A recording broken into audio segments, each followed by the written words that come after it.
Hello and welcome everybody to week 2 of ZGG's IBS League. Today we have GSG Kappa versus Feed the Dream Black. I am Thousand Eyes alongside Industrial, and we are going to be bringing the action to you very shortly as the teams really want to get into the draft and are screaming at us. Yeah. So how are you doing today, Industrial? I'm good. I'm excited to just see how everything goes and that kind of stuff, especially with the picks and bans, that kind of stuff. Especially because they know each other. Like they all know oh, this is who my friend feels confident on and I'm playing against them now. So they know each other too well for this to not be a good game. Absolutely. And there's a lot of, blood between them. Like you said, some of these players broke off of Feed the Dream onto GSG. And there's not exactly bad blood, but it is still a rivalry nonetheless. And on top of that, these players are going to know each other and how they're going to really try and draft and what compositions they're going to go for. And even like small stuff like, how they play, how they try and Ward dodge stuff, placement, all word that stuff. placement. Yeah, there's so much out there. It's just never know what's gonna happen next. Like they all know each other too well for this. So. Yeah, and we are now live into our draft here. First band's coming through. GSG, like we said, is going to be on the blue side first. Feed the Dream Black on the red, and we're seeing the Rel band, the Diana band, which that one I expect, and more tank supports being taken away here from Feed the Dream. Yeah, it looks like Mr. Ghazi loves their tanks and, just getting them out of the way, making it harder. Looks like Volibear was banned as well. Yeah, and the Nautilus. So just 3 tank supports immediately gone. And the Galio is Straight going to be into tanked here. Galio. Yeah, and that's another tank support. Possible. Like Yeah. that might be mid lane Galio, but that takes another tank support off the field for Feed the Dream Black. So they're already incredibly hard pinching the support for Feed the Dream. They are not letting any CC trains get through today. Yeah, absolutely not. And we'll see how Feed the Dream really want to react to that. The Graves pickup comes through here, and I've seen some rumblings of lane Graves coming through. I know that at higher levels that's been kind of coming around. I'd be curious to see if that's going to be coming through this time. Mostly still the jungle pick, but we'll see. As we do see a little bit more coming through. Tarek. Ooh, Tarek. Okay. So why don't you walk me through the Tarek pick a little bit here? Honestly, it's a little bit of a shocker for me. It just seems like they're trying to say, we don't have many tank support options left. Like, next choice on the list is Tarek, I guess, and we're just gonna hope that it works out in our favor. It does. Mystic Ghazi enjoys those tank supports with the high CC, and Tarek can provide that along with his invulnerability ult and the little bit of heal he gets. So it seems like it's in the line of play that the support enjoys. So Absolutely, yeah. And the there is the Trundle coming through now, which has seen a little bit more popularity once again on the pro circuit here, and Kaisa is going to come through. I think that one you had mentioned was going to be off broadcast. That was going to be one that we expected to see. yeah, definitely. I see Kaiza was one that I saw a lot for what was it? It was I Or think I was Goon Squad Snugglebug, or had not I for. think Feed the Dream also had Kaisa that they enjoyed a lot too for the Yeah, ADC, but it looks like Aphelios is going to be the counter pick to that, so we'll see how that goes. yeah, Aphelios definitely a difficult champion sometimes. So. yeah. A champion that needs to have that protection there. So that's the Tarek is starting to make a little bit of sense. We are now Yeah, into these bans again. Gwen is being taken off the board. We're still looking for top laners on both sides, and we're also still looking probably mid-lane? for a support mid laners also as well. So there's a little bit of flexibility in Good Squad's composition right now. It looks like Victor is getting taken off now too, which will definitely inhibit some people. Victor did seem like a good pick for when looking through their previous games and champions they enjoy. Set as well. Yeah, Set being taken away, Cho'Gath, and the Kennen is going to be taken here. Ooh. And this one's interesting because I've really only seen Kennen come through for counter picks. Yeah. Blind picking it feels like a bit of a strange decision. definitely. Let's see what GSG picks in retaliation now. Ooh, Mundo? Okay. This is just a beef team. This Yeah, team is it's a huge tank team, and ideally they can all just split for Kaisa and let her do her damage as needed. Definitely a very powerful ADC. yeah, it's a lot of frontline for this Kaisa. A good amount of crowd control as well. We'll see what the last pick is going to be because it'll tell us where this Galio is going to go at the end of the day. But a lot of crowd control for Kaisa Oh, to follow up on, and the Rise. all right. That's not usually an IB. The Aurelion Soul? what? Nobody I told me that we had the. Nobody told me that we had like one of the 3 Aurelion Soul players in our league. yeah, I did not know. I have not seen that champion in years. That is wow.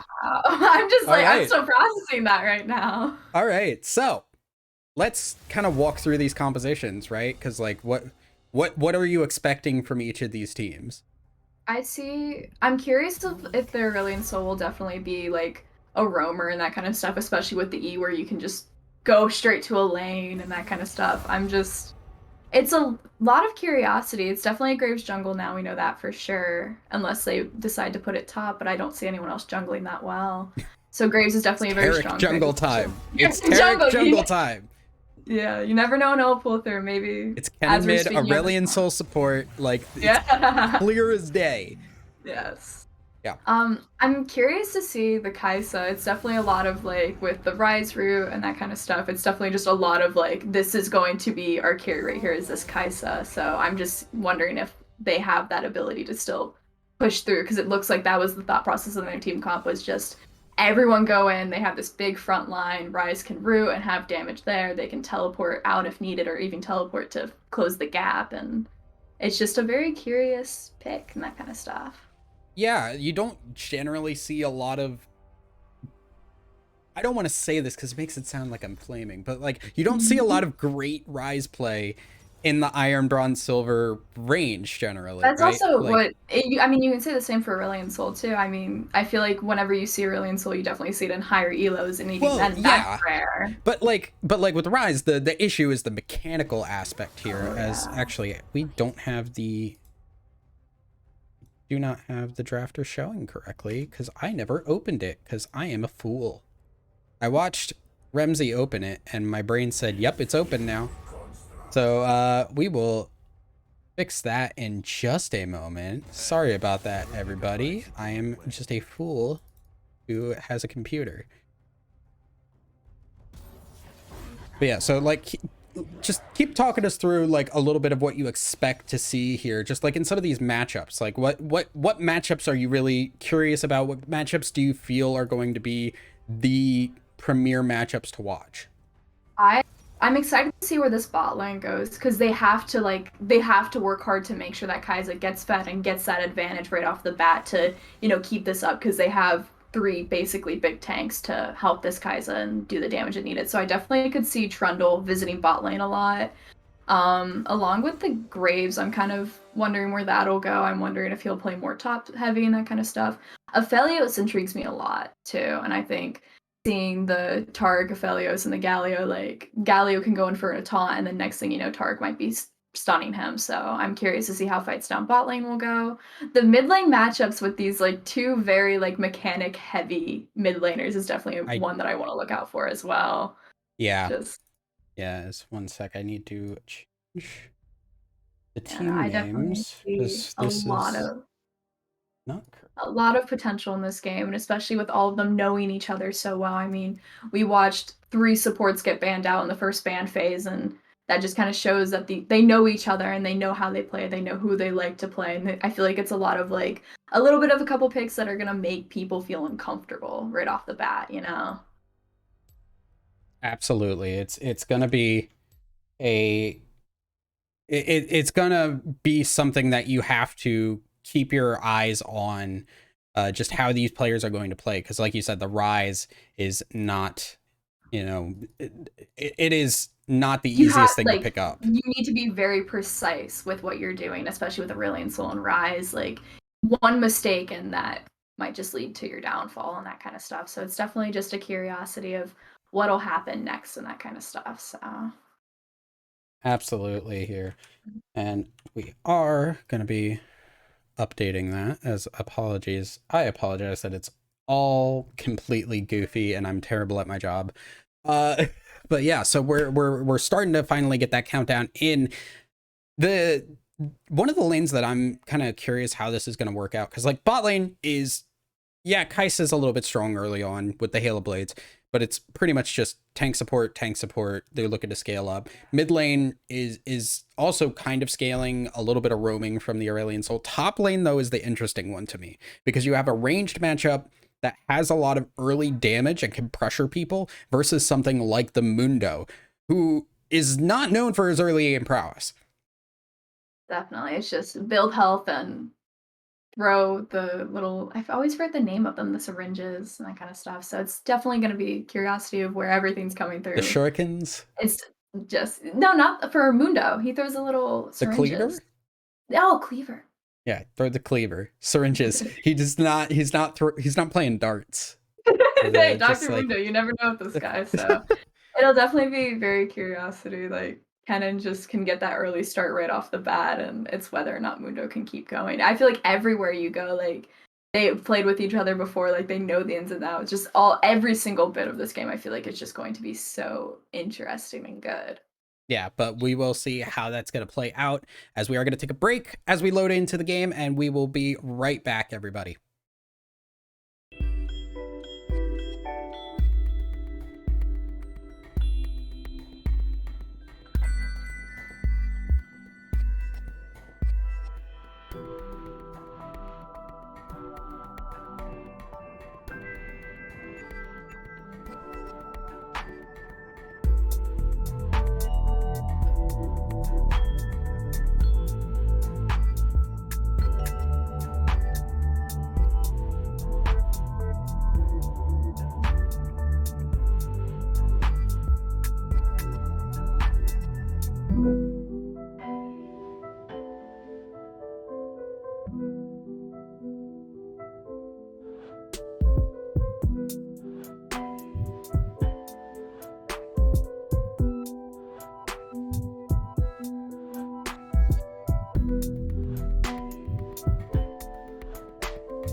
And welcome back, everybody. We are back and live on the Rift. Everybody loaded very quick. Yeah, Surprising to me. Yeah, it was a little bit refreshing though, instead of having to wait in that waiting screen for a while. Yeah, it looks like everyone's getting started up. No early invades at all. Kind of just looking around, getting set up for the game. Yeah, everything just spreading out. Everybody at 5, sure. Junglers. Actually, Aurelion Sol in the middle, and then Graves here. A little bit of possible early vision that wants to come through. Yeah, it looks like there was a little bit of early vision going on. I know Aurelion Sol was right off in the middle. I think they all kind of took a little sneak peek at each other for a second, so. It looks like the guys on Helios are having a little interaction right now. Oh, goodness. Yeah, but gonna be just a quiet start here. Interesting thing to me. Comment on Kennen. That is not what I expected to see from this Keystone here. Yeah, definitely. It looks like the Kennen's also looking to maybe invade, then steal the blue right off the bat, if you see that. Yeah. It does look like the Trundle is starting blue, though, instead of red. So. And Graves also starting on that blue buff there. With Kennen showing there, that pretty much does give away that Graves is just going to be starting on that bot side and moving up towards top. So these players should be a little bit aware of where everybody is on the map to a degree. Yeah. And we are just they got a general idea of what's going on right off the bat. So it does look like Kaisa did end up taking Hail of Blades too. I feel like Phase Rush is more common on Aurelion Sol, but it is Electrocute. It gives a little bit more of that pressure, but yeah, definitely. It does look like the Taric is landing the double stun right off the bat. Doesn't seem like much can get off of it. Yeah, so a good start there. Obviously, feeling really good, Mystic Azzy. They're gonna get pushed in. It is Aphelios level 1, you know, alongside a Taric. You're not gonna have a good time with that. There's not a lot of wave pressure before Aphelios is able to use any spells, so. Yeah. And it does look like the Rise earlier, as we saw, he was a little bit down on some health down in the mid lane. We saw that earlier, so it looks like the Aurelion Sol is getting off the early pressure. Just seems to be basic farming, nothing too big happening yet. A little bit of invade on the bot side here. This is something that I like to see personally. It looks like they were just getting information. But that's great. That's great to see the proactive play there. You know, a bot lane that has pressure on their side. They have the wave pushed in, and they're going up and they're getting vision in the backside as we see a little bit of trading coming through. Prevail trying to get some damage down, running low on that on the green gun, and we'll be swapping over. And Merit Lodge is gonna come in here. There is the route onto Vinny Sucks, and he's gonna be trying to chase down only Magical Girls, but the flash is gonna come through, and Magical Girls will be alive. It looks like Aurelion Sol is now lacking Ignite, but maybe not too much of an issue, but we do have that early on gank now, so now everyone knows where the Trundle is as well. Or, sorry, Graves. Yeah. Graves coming from that top side there, going to be on that bot side. Teams are going to be looking out for that. Yeah, they're definitely going to be focusing on where the jungler is and what they can do now from here. It looks like our Aphelios friend has his gravity gun now too, so he can root and maybe something will happen here. Nothing too much yet. Just seems like basic farming, no one's really going in. Oh. Yep, and we are paused as I forgot to remove chat, but just a short DC should not be too much of a problem here. We'll get back underway once Merit Lodge is back in, but I mean, so far fairly quiet, but mid lane is feeling really good so far for Vinny's been very confident. Yeah. Vinny's just been playing Aurelion Sol. He's been doing pretty well so far, it looks like. Just seems like a lot of like just basic trades, nothing like too big, just early farming, from what we can see on the map a little bit. Oh. Yep, and there we go. We are back in. Short break. Oh, we it got does look flash like engage there. Yeah. Mystic Azzy going in. The train needs to flash out. Here? Snugglebutt is going to try and protect his support. There is the slight pause there, as is tradition from from coming back from a pause. It will start back up again, I swear. Nobody panic. Everybody keep your hats on. I swear it's going to go. One of these. There we go. Cool. Ah, there it goes. Yeah. So now the train, lots of damage down on it. It does look like Snugglebutt also had to pop the heal in order to keep Train alive, but maybe force back here on Train's part in case of a tower dive. Yeah. It looks like Kennen's got the pressure, as we talked about earlier, with being a ranged top laner, and it does look like Koopa's struggling a bit against that. Yeah, and Leper's farming great, though, because you can see already ahead in farm. Ahead on farm, definitely. And has a huge wave. Yeah, it's definitely better to be ahead on farm and be pushed back, and it also kind of gives, you know, if no miss stun. Hold up, there is the Train going down low again. Does not have the flash to get out, and Meritology is going to go there. Yeah, Mystic Azzy gonna, Prevail gonna pick that one, and Mystic Azzy gonna get caught. Timic now chasing down Meritology. He's running him down, but he's slow health himself. Meritology stays alive, gets the Triumph proc, and it's gonna be okay, but does go down eventually. Magical Girls is here. Vinny Sucks trying to put enough damage down, and they're gonna turn on to the Rise. Rise goes down. Prevail gets another kill, has the white gun, and once more, but Nerf Snugglebutt hides back under his tower as everyone he knows is dead. That was a great starting fight, and I think definitely a very... Oh, there's another one! Tamed is going way hard up there, and I think went a little bit too hard. A little bit too passionate about the fight. The tower shots definitely playing a very major part in his demise. And just that fight bot lane was crazy. I mean, Aphelios now off with the shutdown has 2 kills, along with one of those kills being his first blood, so definitely a great start for the Aphelios. Absolutely wonderful start there, and also, you know, counterpoint, great start for Leper. Gets a kill, was already up in farm. That's a lane that's not fun for Mundo, and he's doing fine up there. But with that pressure bot side, the dragon is going to come through. There's no vision there for Goon Squad, and that is just going to be an easy pickup for Feed the Dream Black. First dragon coming through, and we'll just go back 2 lanes to farm.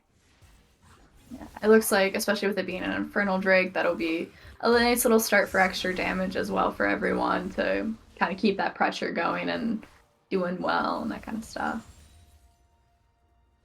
But yeah, it just looks like back to the grindstone of farming. No more big fights just yet. Oh wait, we might have one mid coming up. Train's thinking Leper is still up here, has not had the opportunity to back. Like, one thing this Kennen has been able to do has been the pressure. Like, the wave has basically been kept in a spot where Leper's just constantly trying to grab whatever he can. It feels like, even with the kill, like, it was because Tamed actually went a little too hard there. Yeah, it does look like Tame is keeping the pressure on the tower, though, and it does not give Lerpa any time to back at all, so we'll see if he'll get a chance pretty soon. He does also have teleport, so that might help him a little bit if he needs to get back to lane faster. And then it looks like nothing else really going on, just still back to the grindstone farming. No big fights just yet, but it does look like people are trying for something. You got no mana, buddy. And there's a Phase Rush Rise coming at you. You flash that. You get out of dodge. Yeah, will stay alive there. And that is a great pressure mid here. This means that the Rift Herald becomes a bit less safe for this Graves and Taric. You get it. They're going to back out. There's the smoke screen. Pocket Sand. Nobody knows. Ooh, great Trundle Pillar. Here comes the Rise ult. They're going to block out their escape. Mystic Azzy is running, has no mana. Tamed has the ult. Will be going in, slicing Maelstrom, but it's only hitting Galio. Mystic Azzy is also going to go down. Tamed is the only one left alive, and they get the Rift Herald, but at what cost? They're diving the tower. Magical Girls gonna get the kill. Will fall to the tower. Oh, Vinny coming down too. Yeah, Vinny does not get any assist though. Will just be the gold going over to the Kennen, and they just went a little too far.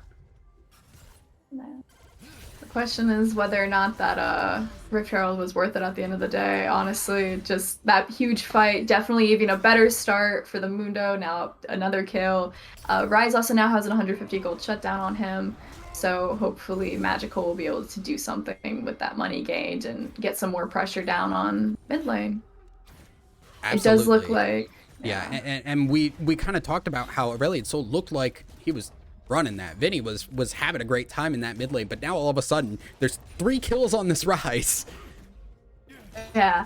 And even though Vinny is up farm, I don't think it'll equivalent enough to 3 kills. So we'll see what happens next. As the train finally gets down, does get that ultimate. Supports have been roaming around the map trying to help their team and still have not had the opportunity to get those ultimates. I definitely do see a lot more roaming from Train though. Especially with that ultimate where he can just walk up river a bit and all of a sudden come down on mid lane. It's definitely very Yeah. nice. And that's also great too, just to help with what the Aurelion Sol is going to be trying to do. You know, it has a little bit of a counteraction there to Aurelion Sol roaming around. Galio can kind of show up and do his thing. Leper is starting to hurt with these cleavers here, throwing the suitcase, giving him the business TM. Leper was also the first one to finish his mystic item out of everyone else in the game, so that does give him a little bit more of an advantage in top lane. So just farming now. Everyone's just kind of relaxing for a bit after those big fights. It does look like Dragon is coming up in a minute though, so maybe we'll see a big fight there again. Yeah, and with that mythic complete too, that is the Frostfire Gauntlet that does make it so hard to get away from this Mundo. Makes him very tanky, very hard to get away from because of the slows on the autos. As now Merit Lodge is looking at going down to this bot side here. Probably trying to get an early start for Dragon. The stun does not land though, but Yeah, Kai'Sa but the does root get does. rooted. Merit Lodge is now going to be chasing him down. The train is trying to dash away the most heroic charge he can. And Merit Lodge is just going to back away. Everyone gets out unscathed. Yeah, and a bit of a waste of a gank there for Merit Lodge. And it does seem like everyone wants this dragon he now. Saw you. Everyone... No. had the reaction time of it was molasses. Just the ward went down and like 2 seconds later he's like, wait a second. There's ward here. When did this get here? Oh, there's a like Goon squad coming up for Goon squad here, and a great Taric stun gonna come through. Timic is gonna get protected by the Galio, and here comes the Taric ult. They are all invulnerable. Nobody's taking any damage. The train will go down. Leper is TP'd, but there is nothing he can do. That is 2 free kills given over to Feed the Dream Black, and only Magical Girls Timic, they are going back to the base. It does look like, especially with Timic being their jungler and that kind of stuff, it will be a lot safer of a dragon to complete, and it looks like they will end up getting the second Drake of the game of Ocean. Yeah, it is going to be the Mountain Soul coming through, one that they probably want to make sure that is not going to be gotten by Goon Squad Gaming here, because that is That's a very tanky team. That's a very tanky team. You do not want to give them more opportunities to be tanky. For sure. It does look like Marty or Merit. How do you say that one? I always forget. Merit Lodge. Merit. Yeah, Merit did give Vinny the blue buff, so maybe give him a little bit more help in mid lane. It also looks like Vinny has taken a lot of platings on that tower that no one's really noticed so far. So looks like a big potential first tower mid. Potential first tower mid, and you can see, despite being down 3 kills, actually Vinny is ahead in gold. Like, and that's purely due to the tower plates and the amount of push pressure that this Aphelios or this Aurelion Sol has. And I hate that their names are so similar. Yeah. It's gonna mess with me all game. It looks like Aphelios, who is now also 4-0 now, gets the second mythic of the game with an Immortal Shield Bow. So a little bit more sustain, a little bit more lifesteal. Definitely a lot better for him and gives him more of an advantage. However, Kai'Sa is up on farm a bit, but still nothing compared to the 4 kills that the Aphelios has. Yeah, Aphelios is... plating goes down. Yeah, turret plating is down. Aphelios is definitely feeling fine right now. is sitting on the red green here. So not going to have red white, but still we'll be looking to try and poke out this Kai'Sa. This advantage in the range will help big time. But Nerf Snowball, they don't care. They're just going to run over, try and get some more jungle vision here. Yeah, definitely just a lot of wards downriver from what I noticed. Nothing really like in each other's jungles and that kind of stuff. It looks like the single ward that was in another team's jungle is now getting taken out by Mystics, so... Azzy does not want anyone to be able to see here. And as we seems... Yeah, as we are hitting this 15-minute point, I want to just take a second and look at the items completed. Look at the gold here.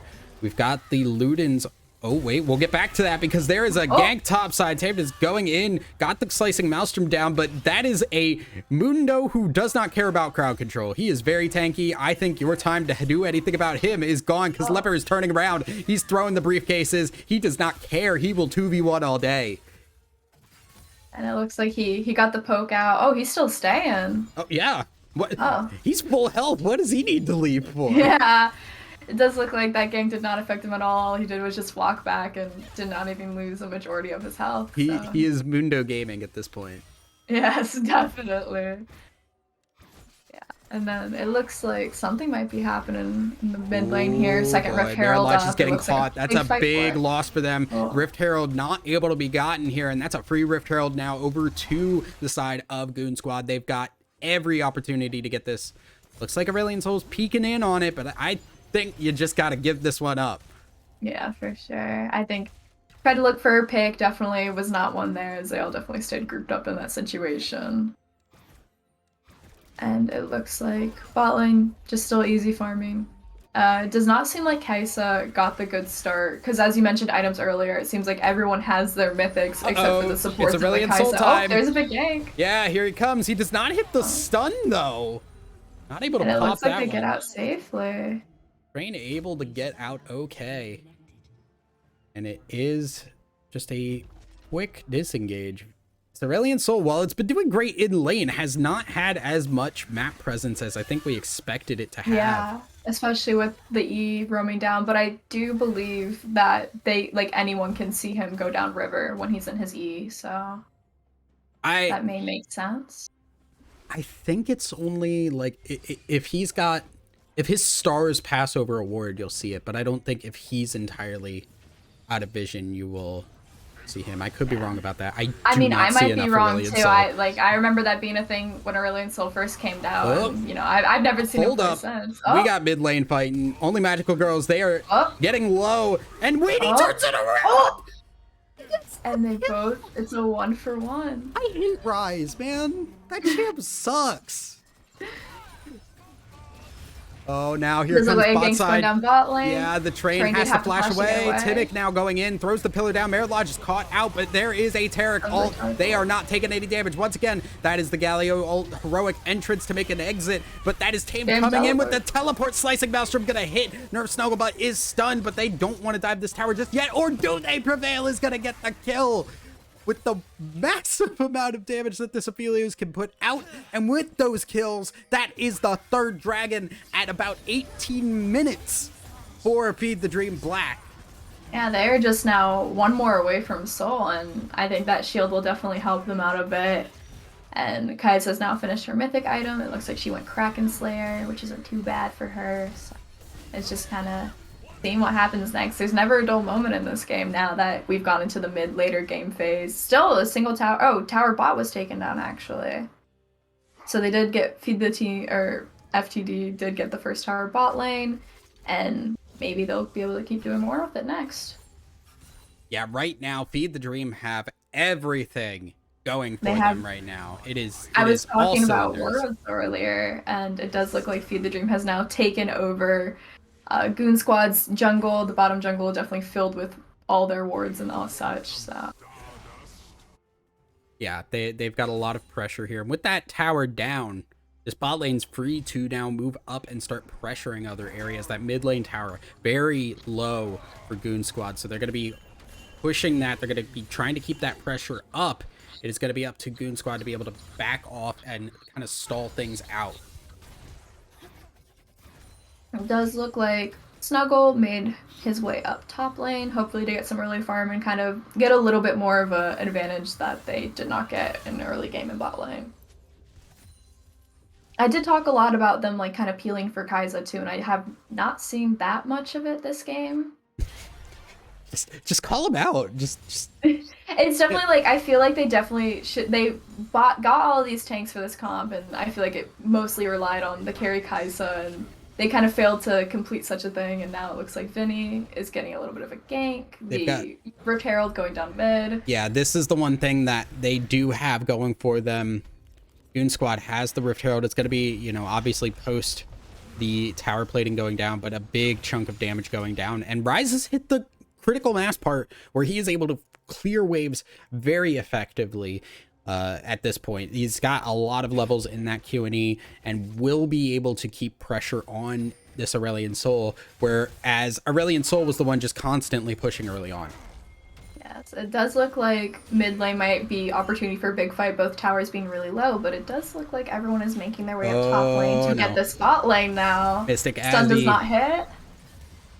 Yeah, Azzy does get taunted up, so it's just going to be a quick disengage. Leper, meanwhile, pushing on that bot side. Merit Lodge, I don't think you want to be here, buddy.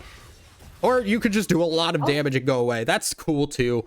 We might be looking at a dive. They want it. Yeah, the train wants to get out of town.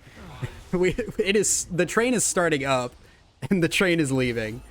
The train is going back to base. Oh no, but in response, here comes the dive bot. Prevail has been left alone, and Aphelios is not the type of character you can leave alone very well. The tower is going to go down. Prevail is getting jumped on by the Ryze, who is TP'd into the backside. Only Magical Girls is going to put down the damage, and it is Timic that picks up the kill. That in response is going to be the Baron start, though. It looks like none of them have yet to realize what's happening too soon. It does look like they're making their way up towards Baron, but will they make it in time? Yeah, they're on their way. Here comes the TP. That Ryze is very close for a TP. They now got vision in there. They know what's going on. Yeah, here's the flash in. Mystic Azzy does not get the Taric ult down. That's huge. That is a big one down. Nerf Snugglebud is low and can't get into the fight. Leper Koopa is using that ult, healing up. Timic is now pushing in the train as well. Their tanks, they cannot be taken down so easily, but the kiting is coming through. Merit Lodge is still alive. He's got the healing, the Immortal Shield Bow proc, and everything. Vinny now trying to run away from this Mundo. There is the Kai'Sa jumping in forward and gonna get killed. Merit Lodge might want to turn this one around, but it is just going to be the reset here as 4 people go down for Goon Squad, but they do stop the Baron. I mean, I would say that's honestly worth it. I feel like that Baron would have definitely been the big advantage that they needed to keep pushing through this game, and Goon Squad stopping that was definitely advantageous, and it looks like Dragon's coming up pretty soon, so maybe Goon Squad will try to contest that in order to prevent Soul from getting taken as well. I mean, they have to, right? Like, yeah. They can't just keep letting these dragons go down. Leopard does not have the TP. It is still up on this top side. Will have to back as well, because he is not sitting as the healthiest doctor, not doctor. It looks like Tame is coming in for the pick before Dragon comes up. Tame does have his teleport up, so maybe that will help them out in the long run. It looks like wards are getting set up and just preparation for a big fight down Dragon. Yeah, surprisingly though, Feed the Dream just kind of gives up this pressure here. They've got the Scuttle Crab, but oh, Timic has to flash that one. Yeah, we'll get away from it, but at the cost of the flash.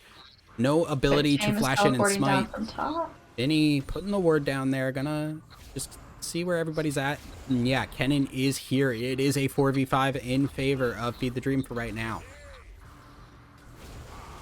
Lerpa is making his way down from very interesting Leper, angle. He's going in for the flank. Yeah, and they're going in. Here comes the Taric ult down, and now they are going to go invincible. The Kennen ult comes through. It's just for the peel, and the Galio does go down, so that is a fight in favor, but that Taric ult is not around. Leper taking a lot of damage, but the AoE coming through. They're tearing through all of Goon Squad, and they go down a clean ace for the Dragon Soul for Feed the Dream Black, and they are going to be pushing a lot of towers down now.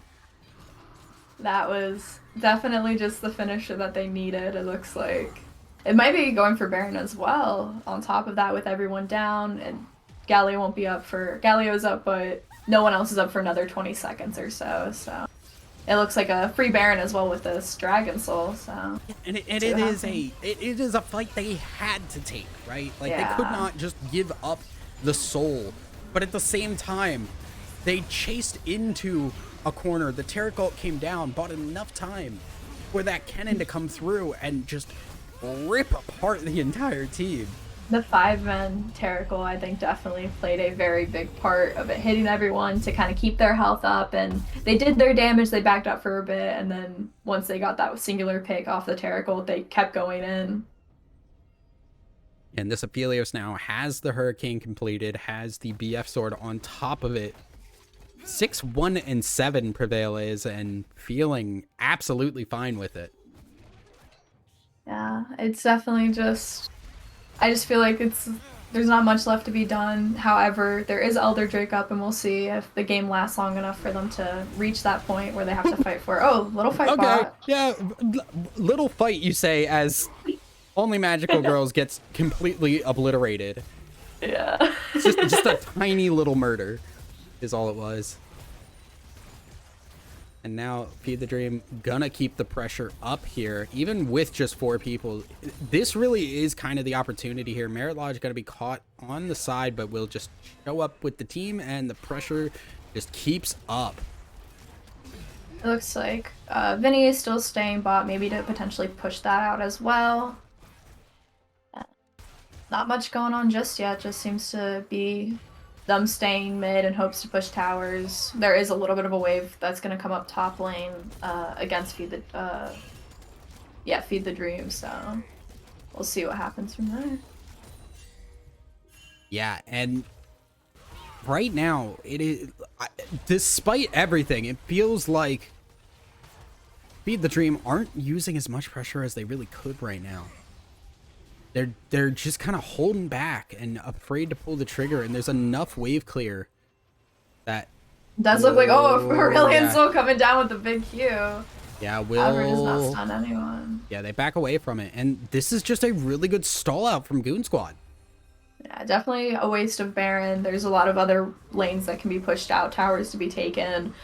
They still have yet to get first tier top, but it looks like they're they gonna might kind get of some fight kills mid. here. Oh, Yeah, there's the stun, there's the slicing Maelstrom, and once again, the train goes down for a 6th time this game. Not having the best times, as being a tank support on the losing team tends to feel. does look like it's just at this point Goon Squad protecting their mid lane tower from this dominating team. This cannon is just doing work right now. This single cannon just hunting this tower away. There is the Gravitum ult coming from Aphelios. Prevail's doing a lot of damage, and there goes Timic as well. So that is going to open up the inhibitor. Vinny Sucks keeping the pressure on as Prevail is going to keep hitting this inhibitor, and they're going to try and push for the end here. Leper Koopa trying to frontline here, but he is really the only tanky member, and he is getting wiped off the map. Nerf Snuggle, but way too far forward, and that is going to be the pickup for Prevail getting the kill. Only Magical Girls trying to clean up the wave, but it is not enough. That first tower is going to go down. The second Nexus tower will not be long for the world, and the train just watches as his Nexus is going to get blown to bits. It looks like that will be our first game there with Feed the Dream taking the first win, and seemed like a very quick, clean game, definitely. I mean, in some ways, yes, but in other ways, it felt like we were kind of. It felt like for a while, Feed the Dream were struggling to try and get something going. Like, Leper was doing fine up at this top side. Tame kind of went way too far. And then we saw, like, a really good turnaround on that Rift Herald, where I thought we were going to start to see Goon Squad take off there and hit that tankiness point where they could just steamroll everybody. But it kind of just never happened. It was just a lot of, like, I feel like Kaisa wasn't getting the proper peeling, definitely struggled early game. I mean, Feed the Dream just immediately saw the kind of comp that they were going for and went, we are not letting this Kaisa get fed, and it worked out in their favor, honestly. Definitely was a worthwhile game, very interesting game to watch. There were a lot of advantages that Goon Squad had, but it just seemed like that first big fight bot lane kind of just set the table for the rest of the game, really. Yeah, absolutely. And I mean, congratulations uh to Feed the Dream Black for their first win, but that is only game 1 of the night. It is a best of 3 and we will be right back as we get ready for this next game.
Oh, that's not one. That is a tilde.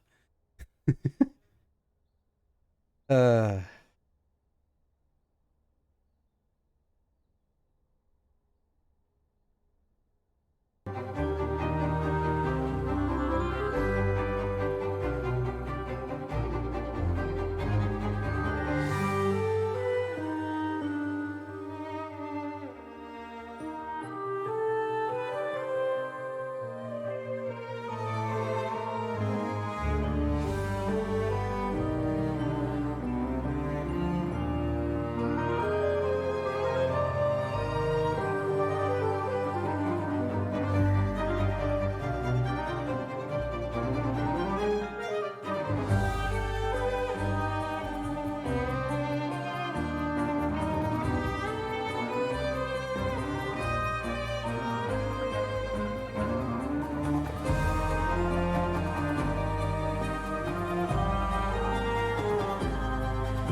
Hello and welcome back, everybody. We are getting ready for game 2 that will just be going underway in just a second. Feed the Dream able to take game 1 in somewhat convincing fashion. A couple of hiccups there, but mostly doing pretty well for themselves. Goon Squad, they need to make things up here. I definitely seen Goon Squad's idea of having the Kaisa be like the main damage and basically everyone else being tanks on their team did not end the best way for them. Leper was, however, able to get a little bit of an advantage. However, it wasn't enough to save the game, and it looks like we're starting off with our ban phase. Yeah, Diana's still getting banned right off the bat. And I mean, that's also to be expected. Diana's been pretty potent in the current meta. Tarek is being taken away from Feed the Dream, though, so that one's going to have to change up. Yeah. However, it doesn't look like they've banned any other tanky sports yet. Their next ban was a Silas, and Rumble also going away as it did last game. Yeah, and the Volibear also being taken away from Leper, most played champion, so that one isn't much of a surprise. We'll see what Goon Squad want to take away as this last one. Is it going to be a similar ban as last time, or are they going to go for something more? Oh, it's going to be the Aphelios, so they're saying, Feed the Dream, you got to change things up big time here. Yes, but Feed the Dream still going back at it with the Kennen again, and just completely blind first pick. Definitely, as we mentioned before, it's typically a counter pick, and they're still like, no, we're going to pick it first now. I want the tiny rat boy, and I want to play Pikachu. Yes, I'm excited to see what Tame does with it once more. Maybe some more work too. Oh, Ezreal for Snuggle. Yeah, and I think this Ezreal and Braum, okay. That is not a combination I generally see a lot of. But the Ezreal I like because it felt like Snuggle could never really get into a fight. And with Ezreal, that's much less of a problem. Yes, and it does feel like whenever you're playing Kaisa and you're weak, you rely on having to go straight into the fight, and Ezreal does give you a little bit more range and definitely lets you be a little bit more comfortable. It does look like Feed the Dream will instead take the Kaisa and try to do it themselves. Yeah, and I think, when you have Kennen and Aurelion Sol, that's great setup for a Kaisa. We talked about the setup last time, and there were a lot of stuns, but not as many, like, AoE stuns that were easy to hit. And with Kennen and Aurelion Sol, there's so many that are going to be coming through. Kaisa can go in not only... Okay, well, no, it's going to be the Morgana. This is why we don't talk about hovers, everybody. Yes. I'm wondering, however, though, if they will ban Aurelion Sol, because it was hovered more than once in that case, so... Yeah. It is a possibility. The Morg also a possibility to go mid or to the support role. And that one we will have to wait and see where that's going to go. Last pick here for Goon Squad before we get into the second ban phase. The Mundo is what they pull in. So it is going to be the same top lane matchup. And I feel like this is good because Leper seemed to do fine in this top side. It was really just the rest of the team kind of struggling around him. Yeah, it does seem...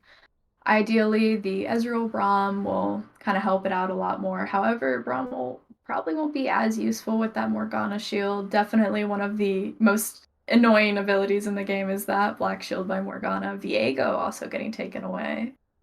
What's interesting to me too is like Braum versus Morgana is a very weird matchup. It's not something you see very often, I feel like. Morgana is typically a counter pick to very like high CC tanky support.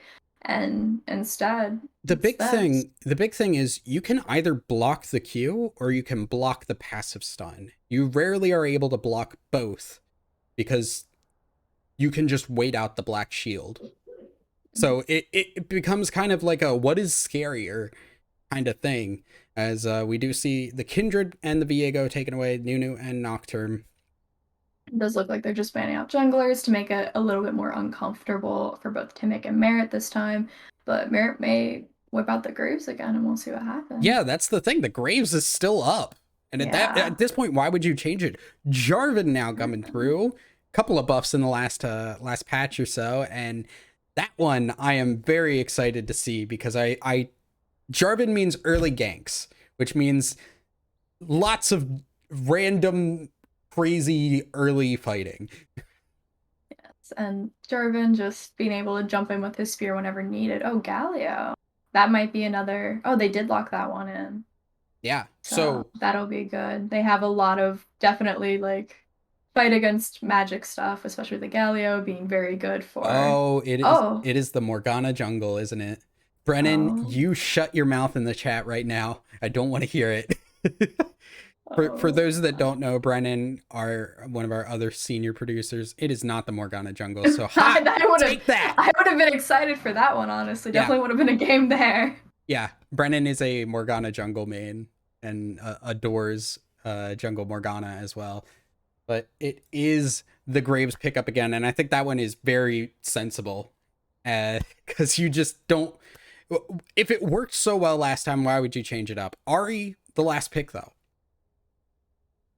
I feel like that's not one we see very often, especially already like with the Morgana, you know there's gonna be a black shield every now and then, and now Ari Charm could be rendered useless every now and then. However, it could be good to kind of have like more of an assassin. I feel like their team is mostly just like fighters or kind of like ranged back. They do now have an assassin in their comp as well that can maybe challenge that Kennen as well, being somewhat of an assassin too.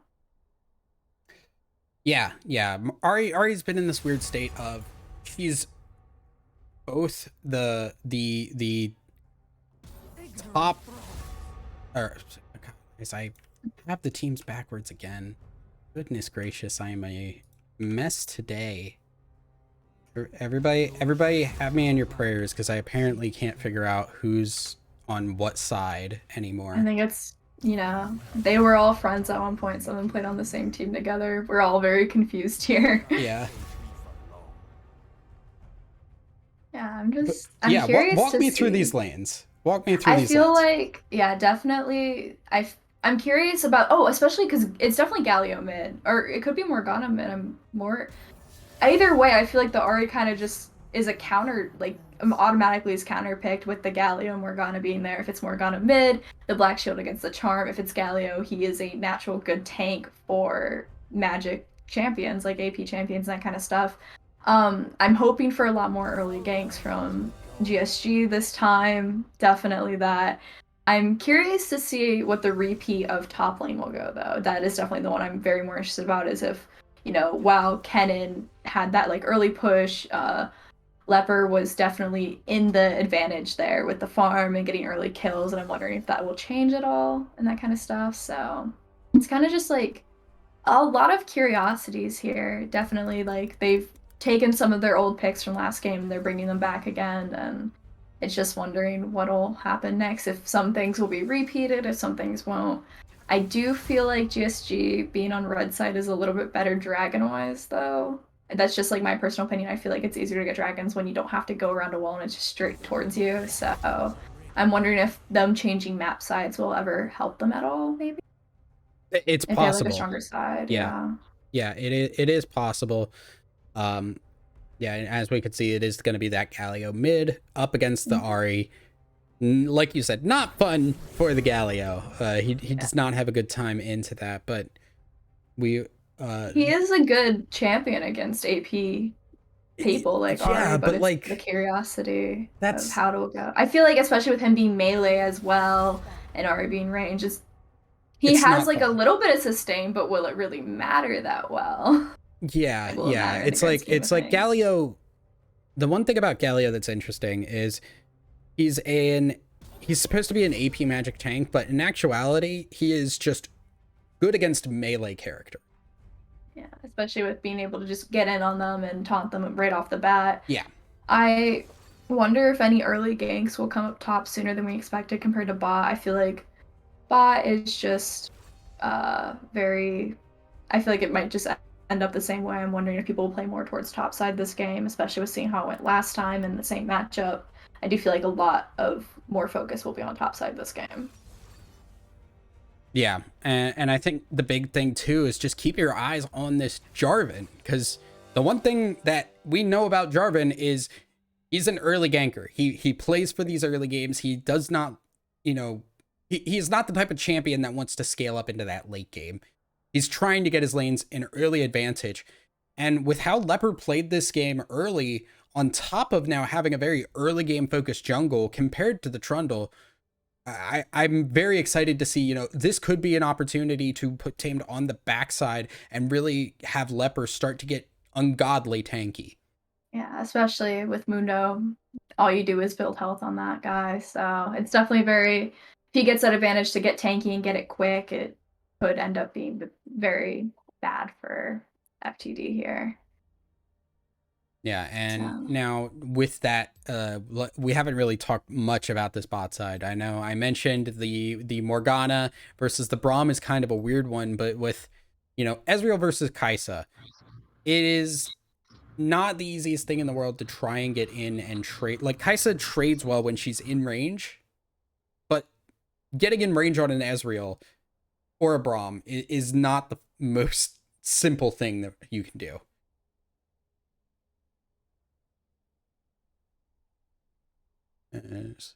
Sorry about that. I had Yeah. to set a keybind just to make sure that audio wasn't overlapping at all, so I pushed talk on now instead.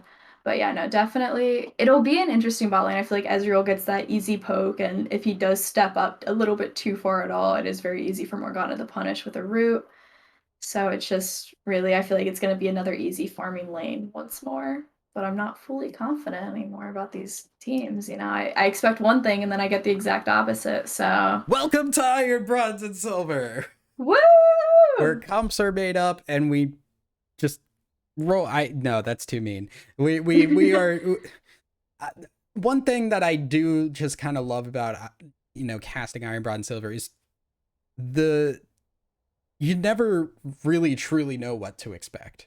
You can say you can talk about what should happen and what can happen, and I don't mean this to disrespect the players, but it is hard to predict because some of these players are very good at certain things.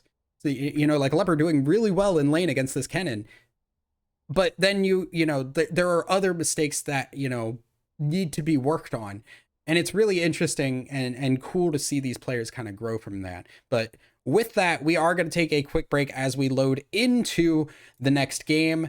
Don't go anywhere, guys. We are going to be right back after we load in.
And welcome back, everybody. We have loaded in Feed the Dream, already looking like they want to do some crazy level 1 stuff, and I am all for it. It does look like Kennen is also going down bot lane with them, so very much potential for an early invade here. Yeah, lots of capability here. They're looking, they have the Morgana leading. She's going for the bind. Yeah. Flash burned. Snugglebutt already. So here's a tip for you kids. Don't level up an ability until you know you need that ability. Don't. That is definitely one I had to learn the hard way.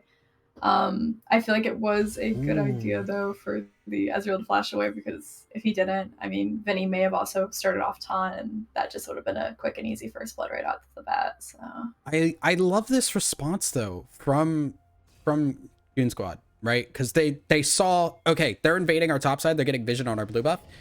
Let's get vision on their blue buff. You know, and they probably also remember, like, oh yeah, Graves started blue last game, like, let's take a little look-see and see if he'll do it again. Now they have that knowledge right off the bat, and that probably helps them out a lot more.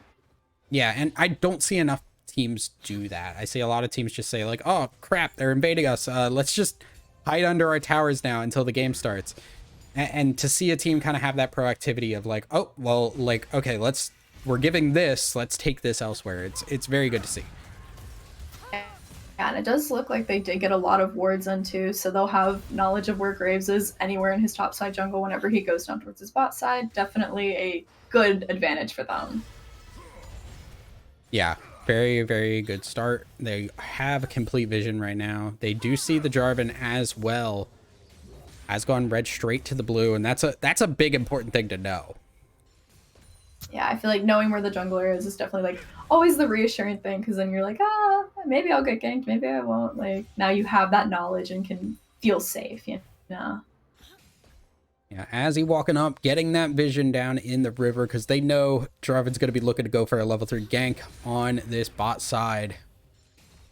And it should be read out if that does happen. Right now, looks like actually Prevail doing a very good job early on. Ezreal, without that flash, has had to play a little safer than you generally would like to see. As he take a lot of damage, though, will get that stun off, and there is the flash forward. Ezreal's a little low, too. Ezreal has to go away. TP coming through. This is Galio TP get interrupted now. Honestly, if I... Oh, wait, no, we might not be done. Train getting bound up. If I'm Magical Girls, I let that TP go through. Because that fight was done. There was nothing going on. You let the TP go through, and now Vinny just has to walk all the way back up to mid lane. Yeah, definitely a very good head start, and now looks like punishment. Yeah. Ooh, Merritt really wanted to go for that. Merritt was so excited. He's like, I'm gonna get first blood, and no, nothing for him. Yeah, but that does take a lot of pressure, you know, off of Vinny now with Ahri being so low. Great pressure gank, and that is something that I think is understated at times. Yeah, it also does look like a lot of flashes are gone now too, which is hopefully a little bit reassuring. Definitely makes it easier for a big fight to happen, and no one can really flash away now. Right now, Timic just sitting around there, gonna be backing right now and getting some long swords, some boot. Just to get that one boot. That 1 foot is very protected. He ain't gonna step on the rocks on the rift. That's always a good thing. I feel like they'd be very painful rocks. Yeah, they do look very jagged, honestly. There's literally living rocks that you kill. Like, oh my god. Oh, what if, like, yeah, you stepped on, like, a rock and, like, one kind of, like, popped and was like, hey, man, like, what? like, dude, what the heck? Like, hey, that ain't nice. You just stepped on me. Like, my kids are trying to take a nap. You're about to step on them. Like, watch where you're going. Yeah, but Graves now, after killing some of these children, will be moving down to the spot side and trying to go for a gank. I believe this should be not spotted out. There is no vision. Now Goon Squad gonna get a little bit of pressure. Good Q from the Braum, gonna block stuff. Merit Lodge having to shoot into this Braum wall, but there is the Morgana bind, and that is gonna be death for the train. It has reached the station, and the station is death. First blood going over to Merit Lodge on this Graves. Oh. Yeah, Double? still. No, it should just be some trading. It says real. Flash is coming back up soon. Yeah, I do feel like Merritt getting that good head start again is very nice. I mean, last game, I believe it was Prevail that got the first blood. Oh, Yeah, Prevail did get Prevail it. got first blood, And and I think it's getting on the jungler now definitely kind of sets a disadvantage to Jarvan as well. And I mean, Jarvan's already down a little bit of farm that we can see, so. yeah, that's what I was gonna say. We talked about how Jarvan needs to have a good start, and Graves is already ahead of it. And Graves also getting that Ocean Drake, definitely a little bit nicer, a little more comfortable. Oh, Vinny may not have been paying fully attention there. We'll trade a little bit back. Only Magical Girls blowing the ignite, and now Vinny taking a lot of damage, but Magical Girl is now out of mana.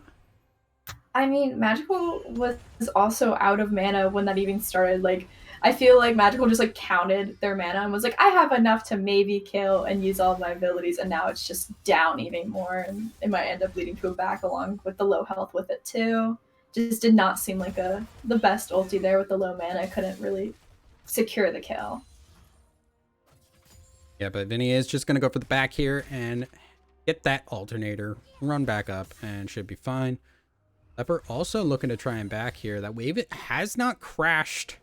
The possibility of a freeze if Tank can set it up. Or just push it. That's cool too. I do want to mention how we talked about like Jarvan needing the early ganks and that kind of stuff, and I think so far we've only seen one failed gank top lane, just not the greatest start, and hopefully Jarvan will keep trying to gank even more and maybe finally get one to pop off and catch up a little bit to Merit there. So here's an interesting thing for you. As he is maxing the W on Morgana. You're joking. I'm not. This is That very is real. Oh. That's kind of like, oh, okay. So when I play Morgana, I go AP Morgana. You had like so 17 different revelations through that. Like, well, because I also looked at Azzy's items and I was like, oh, that isn't like an AP Morgana kind of build there. Yeah, it's a very weird thing right now, and it was at level 4. I want to actually just keep checking on that. Now has a second point in the bind, so Azzy kind of just getting a little bit of extra damage, it seems like, on that W. I'm really hoping Azzy max Q here. I'm gonna be a little bit concerned. I feel like Q is a lot better to max compared to that W. Oh. Yeah, Magical Girl's throwing the charm the wrong way, and gonna get that pink board, but at what cost? Half of your health gone. Leper thinking about trying to interrupt this Rift Herald, but there is no jungler to help here. Jarvan has not been able to do much, and that should be a Rift Herald going over to Merit Lodge. I'm honestly just still so hung up on this Morgana build now. Like, I'm still, like, you were talking about that, I was like, the mirror, like, what's going on? Just your brain moving at 17 miles an hour. Oh, wait, here we go. Merit Lodge going in, but getting charmed up. They want to use this Rift Herald at some point soon, because don't wanna wait till after plates go down for that.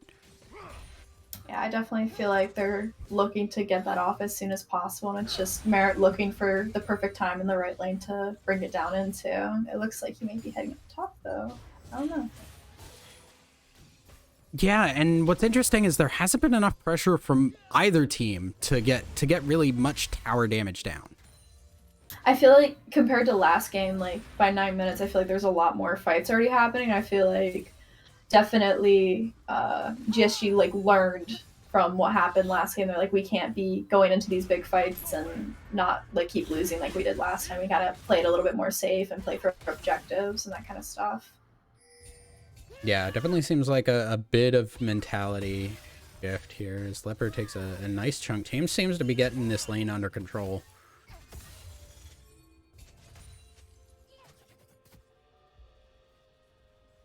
Dragon will be spawning in about a minute here, so both these teams going to be looking at that one, trying to get some pressure around that. They each got a tank too, so the Mountain would feel a little bit better on that. It looks like this might be our next big fight here. Quite possibly. Well, you say, like, yes, they each have a tank. The tank is Galio, who's not really building a lot of resistances, so he's not getting the most use out of that Mountain. I didn't. He has a Dark Seal. Yeah. Oh, AP Galio? Yeah.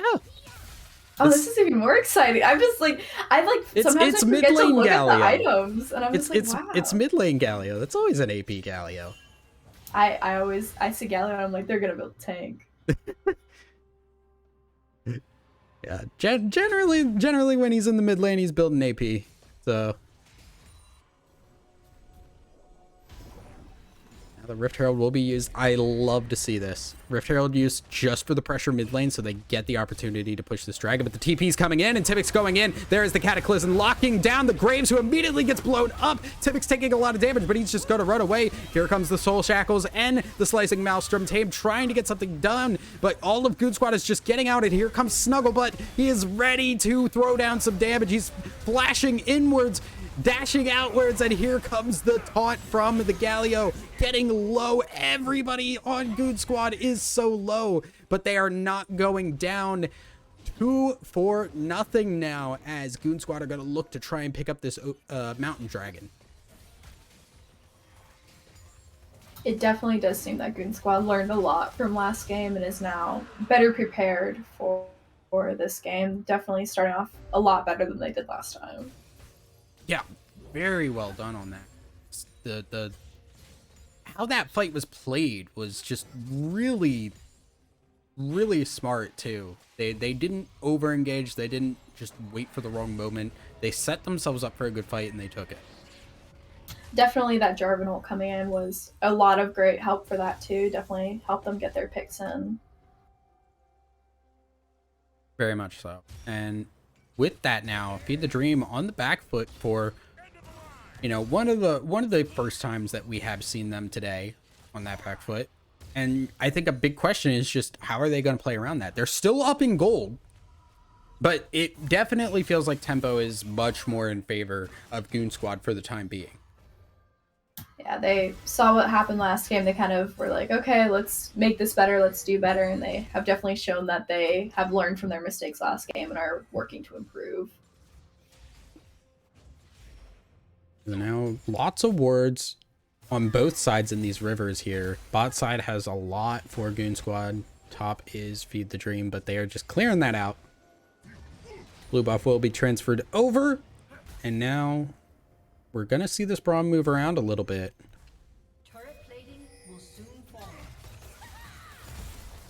Oh, top side, we got a gank coming in. Leopard taking a lot of damage from this turret. Will pop that ultimate and try and run away. He's healing, he's running, he's moving, he's schmoving, he's trying to get away. Merit actually flashing and not hitting the damage there, but the Slicing Maelstrom will spell his doom. Leopard does go down for that one. I did like how he went in that cove for a bit to distort vision a little bit and give time to heal up a bit more, especially with his ult being popped. Definitely did help a little bit in the long run, but not long enough. Yeah, and the big thing there was just the amount of damage he took from that tower. Just kind of was the clincher, is it was just a half health Mundo, a quarter health Mundo coming out from that tower. Leper had only one thought in his head, and that was to get that plate before plate went down. Sometimes the greed inside all of us ruins things. And now Timic going in here. TP coming in from the Galio because Ari is up here. Magical Girl's gonna look for something, but here comes Mundo. This is 3 people versus 3. Leopard not gonna get hit by that taunt, but will lose a chunk of damage trying to run down this Galio, and he is doing fine with that, but the rest of the team is coming. Here comes the Cataclysm, locking down this Galio. He's gonna use the heroic entrance to get out of it, but he still goes down. Timic is very low. He's gonna throw the Q for some damage, gonna stay alive for just a little bit longer, and it is 3 kills for 1. In favor of Goon Squad. Timic goes down, but he takes tamed Merit Lodge and Vinny down with him. Definitely a good time for them to do Rift Herald now with all 3 of them dead, and they know where bot lane is, and definitely just was not the most ideal fight to take, but they had to at that point because Ari, like Magical was already up there and that kind of stuff. So it was not a fight in their favor, but they had to, or they're gonna also lose tower with it too. Yeah, they absolutely had to, and they took it. And once again, this Cataclysm doing so much work, forcing the Galio to ult out in a way that just Galio ult is being used for movement, which is never how you want to use Galio. And then they just clean up afterwards. Timic staying alive for so long with that Gore Drinker and getting down so much damage throughout that fight. Really well done. We were kind of worried about this Jarvan, you know, after the start with Graves, but it is going real well for him now. Yeah, I feel like even though he may not have the kills, that ult and locking out everyone else has definitely been very advantageous for everyone else on his team. I mean, Leper with the 2 kills and the shutdown on him along with Ezreal, definitely a good start for Timic there. May have not had the best start, but now that we're heading into the mid game, it's definitely proving to be more useful. Yeah, and with the mid game too, you're looking at Kai'Sa, who is not the strongest mid game spiking champion. She has a good early. She struggles a little bit in the mid game, and then late game when she gets those evolutions, that's when she starts to pop off very hard. This is not a composition that is capable of taking out this Mundo at this point. Like, Kennan's burst damage, not going to be able to do it. Graves is mostly burst damage, not going to be able to do it. Galio, not really, you know, a DPSer. So this Mundo's got to be feeling like he's in a pretty good spot right now as the charm comes through. That is going to be an immediate kill onto Morgana as he going down. Merit Lodge having to dash out of the Cataclysm, and now they feel the fight. There is the slicing Maelstrom though, and it is huge. It takes down Jarvan now, and the train is trying to run away. Tamed is running him down. The hamster, he wants some blood, but he is going to get stunned up, and now Nerf Snugglebutt is going down. Nerf Snugglebutt is going in, taking down Tamed, and Prevail also falling on that Kai'Sa in the 1v1 with the Ahri. This should now be another dragon coming down for Goon Squad. Then he's looking to steal, but I don't think it'll mean much in the end. And even before that fight was happening, I was going to mention Leopard's plated steel caps, especially with the team being a majority AD, definitely helps that Mundo feel a lot more stronger too. Yeah, and now Goon Squad do have that gold lead for themselves. They're feeling great right now. Tempo completely in their favor, and it's just what can they do with it? Because they need to keep this pressure up. If they give a chance, there is a lot of wombo combo potential for Feed the Dream to turn things back around. Yeah, I definitely see that. I feel, especially with those like big shutdowns on 3 of them now too, definitely could help in the long run if they can manage to get them. They're flashing in. Vinny gonna get the taunt, but Magical Girls is still alive. Gonna get the charm, and now goes down. Galio going deep under the tower, taking some shots on the way. Timic is gonna be going in on this one, I have to imagine. And there it is, a double kill now for Timic off of a botched gank. And now Goon Squad are rolling in it. They're gonna get the tower. Mystic Azzy just gonna watch in horror as everything he loves and knows will go down.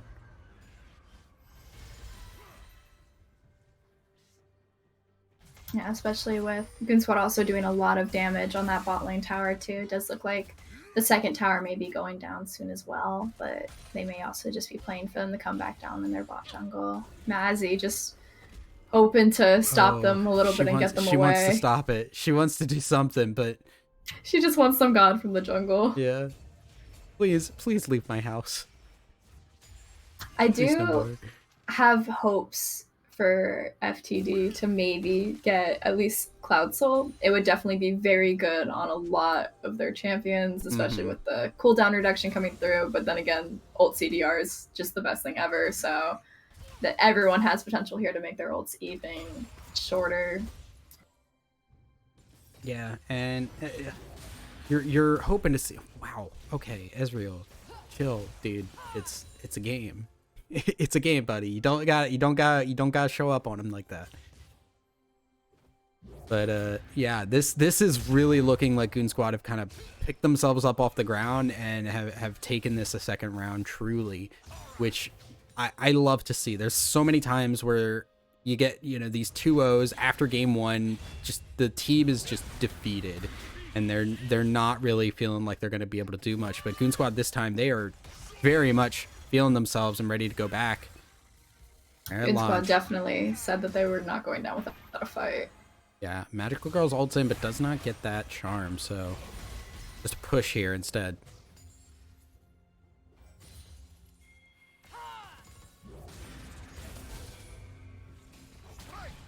Lots of damage coming down. This tower will go down. And now you've got the ability to roam around this bot lane capable of going where they want to go. Yeah, with all the... Oh! Oh, wait, we've gotten engaged. Prevail. Getting a little bit too frisky and will fall. Or will fall low. Not gonna go down just yet. But minute and 30 till Dragon, and this is gonna be Soul Point coming up.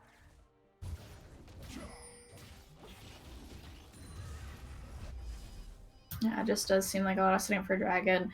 GSG definitely, got together and were like, we are not going down without a fight. We are going to make this better. I feel like they picked a lot of people that just make them feel more confident. I think the Mundo Kennen lane again was nice, and Mundo finally got that advantage that he needed and that kind of stuff. And just with Kennen being Kennen, like it looked like the same lane early on, but Mundo was able to get that advantages right off the bat. Yeah, like last time around, there was a lot of pressure on this Mundo from the jungle, and they were able to kind of keep Mundo from hitting that unkillable spot. And then when they tried to pressure again, all of Goon Squad was ready for it. And Mystic, as she sees that and just says, nope, time to go. Can't really blame her there, honestly, though. Yeah, you walk across, see 3 people, and you're like, yeah, no, I want out. I want to go home to my jungle home where there isn't an entire Goon Squad. Ooh, good charm coming through now, and that is Mystic Azzy taking a lot of damage. Black Shield doesn't even matter. Train picks up that one with the glacial oh my goodness, I'm blanking on the name of it. But regardless, Tibik is going in, and that is a big slicing maelstrom as they go in. Sonya's will hit. Prevail already picks up a kill here. Tibik gonna go down. The train now half health trying to run away. Vinny Sucks is running him down, but that is a big fight pickup for Feed the Dream Black as they are gonna turn and even up this dragon total. It was a good fight. I just feel like what bothers me is Leper had that teleport, and I was hoping it would come in and, help them out a lot more, but now it just looks like we're even on Dragons. So could be a potential for FTD to come back, but we'll see, I guess. Yeah, Feed the Dream not going down without a fight. Train taking some damage here. We'll hop back to the Ezreal, and now there is the Killer Instinct going in. Doesn't hit the W onto the Braum, but it doesn't matter. The flash in didn't care. Picks up the kill onto the Train, and now Prevail has started to get off the ground. Definitely after that fight in Dragon, just now they're catching up on objectives, on kills, and that kind of stuff. Definitely a lot more of an even game than we had last time. Absolutely. Coming through now. It is just going back and forth. And yeah, Azzy, she's not having a good time. She's struggling a little bit. But the rest of her team has started to pick things up. And they've given the opportunity for this Kai'Sa to kind of do what we wanted to see Kai'Sa do last time around. Yeah, this was the Kai'Sa that I was hoping for, and it's the Kai'Sa I'm getting now, so I'm happy. I'm so worried about poor Azzy. I feel like Azzy's just like, I just want to get wards and not die for it, and I get that feeling a lot too, so... Please, sir, I just have this black shield. Azzy's just like, with the oracles, like, oh, I'm gonna go check out this bush for wards, and there's just a whole Goon Squad there. Both figuratively and literally. Yeah, definitely. It does look like just easy chilling now, which is nice before a big fight happens. Yeah, but we're still looking at this Mundo who is very tanky and gonna be hard to break down. This Spirit Visage actually coming through before the armor, which is a little surprising to me. With how much damage this Graves and this Kai'Sa are looking to put out, whereas the rest of that team is the setup, and now the Train gonna be using that ult to try and buy some time, just staying alive. But there is the Galio on the backside, and Nerf Snugglebutt walks straight into his arms. A big hug from Galio takes him down, and now the train going to be going down very quickly as well. Merit Lodge putting some damage down. Prevail chasing him, gonna get the Q, gonna get the kill. And once again, 2 free kills over to the side of Feed the Dream. Baron is available, 2.5 minutes on this dragon. Lots of waves to push here. Prevail definitely had like a hard time in the beginning, but Prevail got those shutdowns and is now just caught up. No, Magical girls, you gotta run, you gotta dash, you gotta die, friend. You are going down. Another kill for this Kai'Sa. Prevail suddenly 7-1, and we're seeing the Prevail from last game start to come back. I think it was definitely those shutdowns gave Prevail that gold advantage, and now the gold lead does seem a little bit more even, with Goon Squad being a little bit more ahead. There is no gold lead. Gold lead. Yeah, is it's literally like 100. It's a control ward. Like yeah, and those matter. But now with that turret down, we finally get to see Feed the Dream take that lead once again. And now Merit Lodge is going to be trying to steal this red. Timic is aware of it, and he is just going to say, all right, that's cool. That's fine. You take that. Yeah, Dragon's up in a minute, so looks like they're getting ready to set up just a little bit. And last time around, this was where we started to see Feed the Dream start to take that lead and Goon Squad misplay a little bit.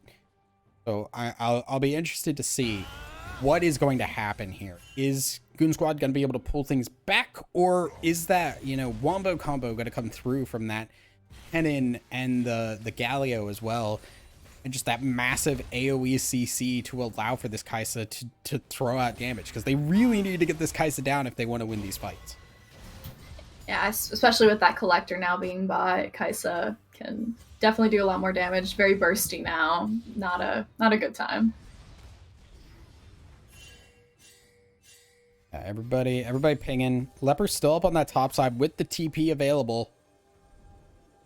And now I do have high hopes for Leper, ideally. If Kai'Sa goes down, for Leper to get that shut down is what I'm hoping for, because Leper, if Leper gets that, that is very, very good for GSG here.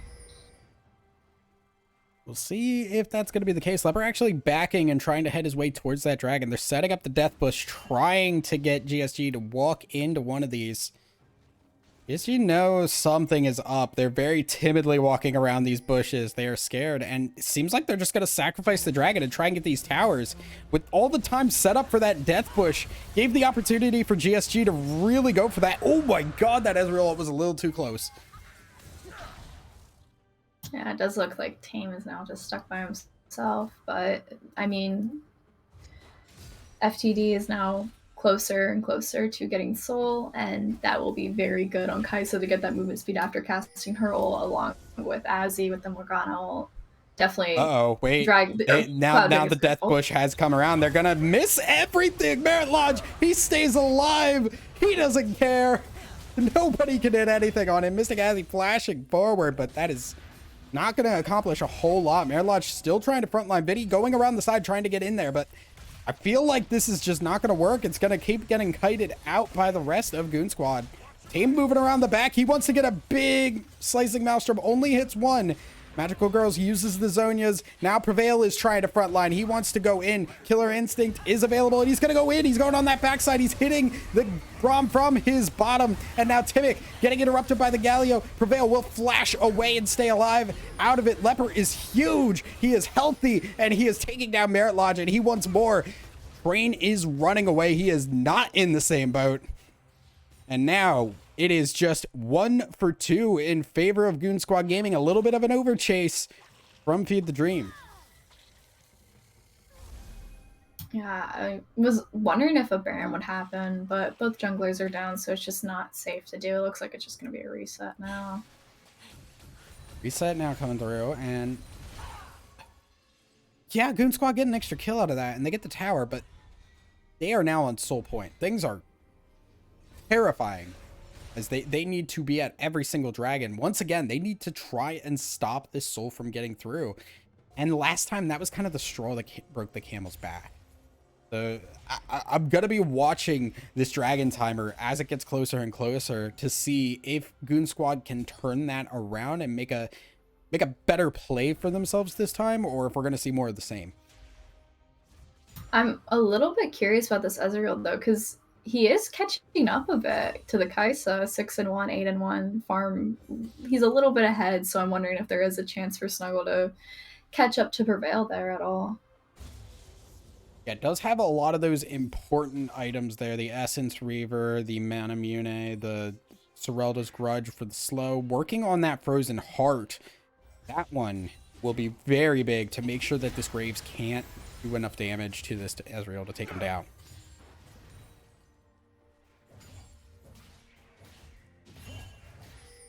Now, Baron is the dance. Once again, lots of death bushes being set up and checked here. Aimed. It's just Death Bush against Death Bush. It is, but with the lead that Feed the Dream kind of have built for themselves with the wave pressure, it is much more easy for them to actually set up these bushes, because all the objectives, like they have bot lane pushed, they have mid lane pushed, and are keeping the pressure up on that.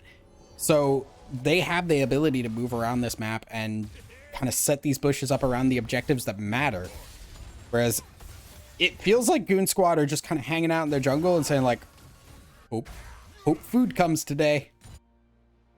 Goon Squad does have the scuttle towards Dragon, and that's like still my main focus is looking for whenever they're going to start placing wards and that kind of stuff, because it does seem like a majority of their wards are towards top side right now. Leper buddy, you can only block one bit of CC, and that is already blocked. The flash will come through, and he will stay alive. That is a big cooldown down right before this dragon fight. A minute left on that, and Baron's still being danced around. I feel like whoever wins this fight not only wins Baron, but they're also going to win Dragon here too. So it's just curiosity of whether or not they'll actually. Oh, Timic, he's getting hit. Oh my god, that flag and drag. How did that work? That was just perfect timing. I feel like that was just like chance. He was spamming to drag that flag, and he got through it just in time. he really wanted to drag that flag, you know. He saw that and he was like, I gotta get out. Yeah, gets out and stays alive, but man, that was close. And now 18 seconds on Dragon. Once again, it is just constant death bush set up here for Feed the Dream. It is just so scary for Goon Squad to go anywhere here. Yeah, especially with Feed the Dream getting their advantages again and like making it even. It's just they can't give this up. They can't do what they did last time. Oh, it's getting started. Leper. Halfway down. 1500, it is smote. They have taken too long. The dragon is gone, and now here comes Tamed. He's going forward. He's zoning everybody out. Leper is tanking a lot of damage. He has that ult going, and he's trying to stay alive. The train goes down. Here comes the Galley ult to protect Merit Lodge. Gonna keep alive, and now Timic in there. He's not gonna get the Cataclysm down, and that is a huge loss there. Snugglebutt trying to do some damage. Merit Lodge is very scary, and now there's everybody else to worry about as well, as Leper's going to get a kill. Triple kill for this Mundo. He's wants the rest of his team. Here they're coming. Nerf Snugglebutt gets hit by this Galio, and now Leper is still alive, but he finally goes down. Bitty Sucks will fall to only Magical Girls, and Leper pulls his team's bodies across the finish line for the ace, but they lose the Dragon Soul in the process. I did notice though that Leper got the Kaisa shut down, and that is just that fight right there might have just made this game a lot more longer based off of just Mundo getting all that gold now to build items he needs to be unkillable. Yeah, this Mundo is starting to be a menace, and yeah, with the Warmogs and the Thornmail, all that. Let's take health. a look at the items built by the enemy team, because you're seeing just now the Bramble Vest is being built by Galio. And the Graves finally got the Executioner's Calling. But that's it. There is not a lot of anti-heal on this team so far. Yeah, definitely. They're gonna have to learn fast that they're gonna need to start building that anti-heal, especially after that big fight that helped Mundo just so much. It does also look like that Graves has the little armor pen with like the last whisper, so that might help a little bit against Mundo. It does look like Graves has the biggest chance of killing this Mundo if That's possible. not what I want to hear. Like, Well, it's if possible. We don't know. Mundo, you know, Leper is just happy to be here at this point, and he got the advantage he needed, and now he might be able to bring this game back for GSG. and let's also importantly note too, Leper is the highest level in the game. Leper is very big, closing in on that level 18. Just a little bit away, and now Baron is kind of the dance here. Yeah, there is the Cloud Soul, but now only Magical Girls dashing in, missing the charm, and that is Ahri ult down for GSG. One engage tool no longer available.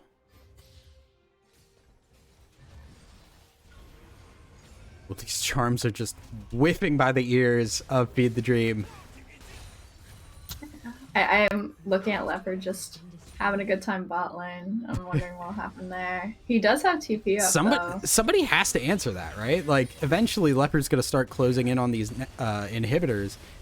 Baron is going to be started up on this top side here by Feed the Dream. They know that Leper is down there. He's TPing into the backside. Here comes Leper.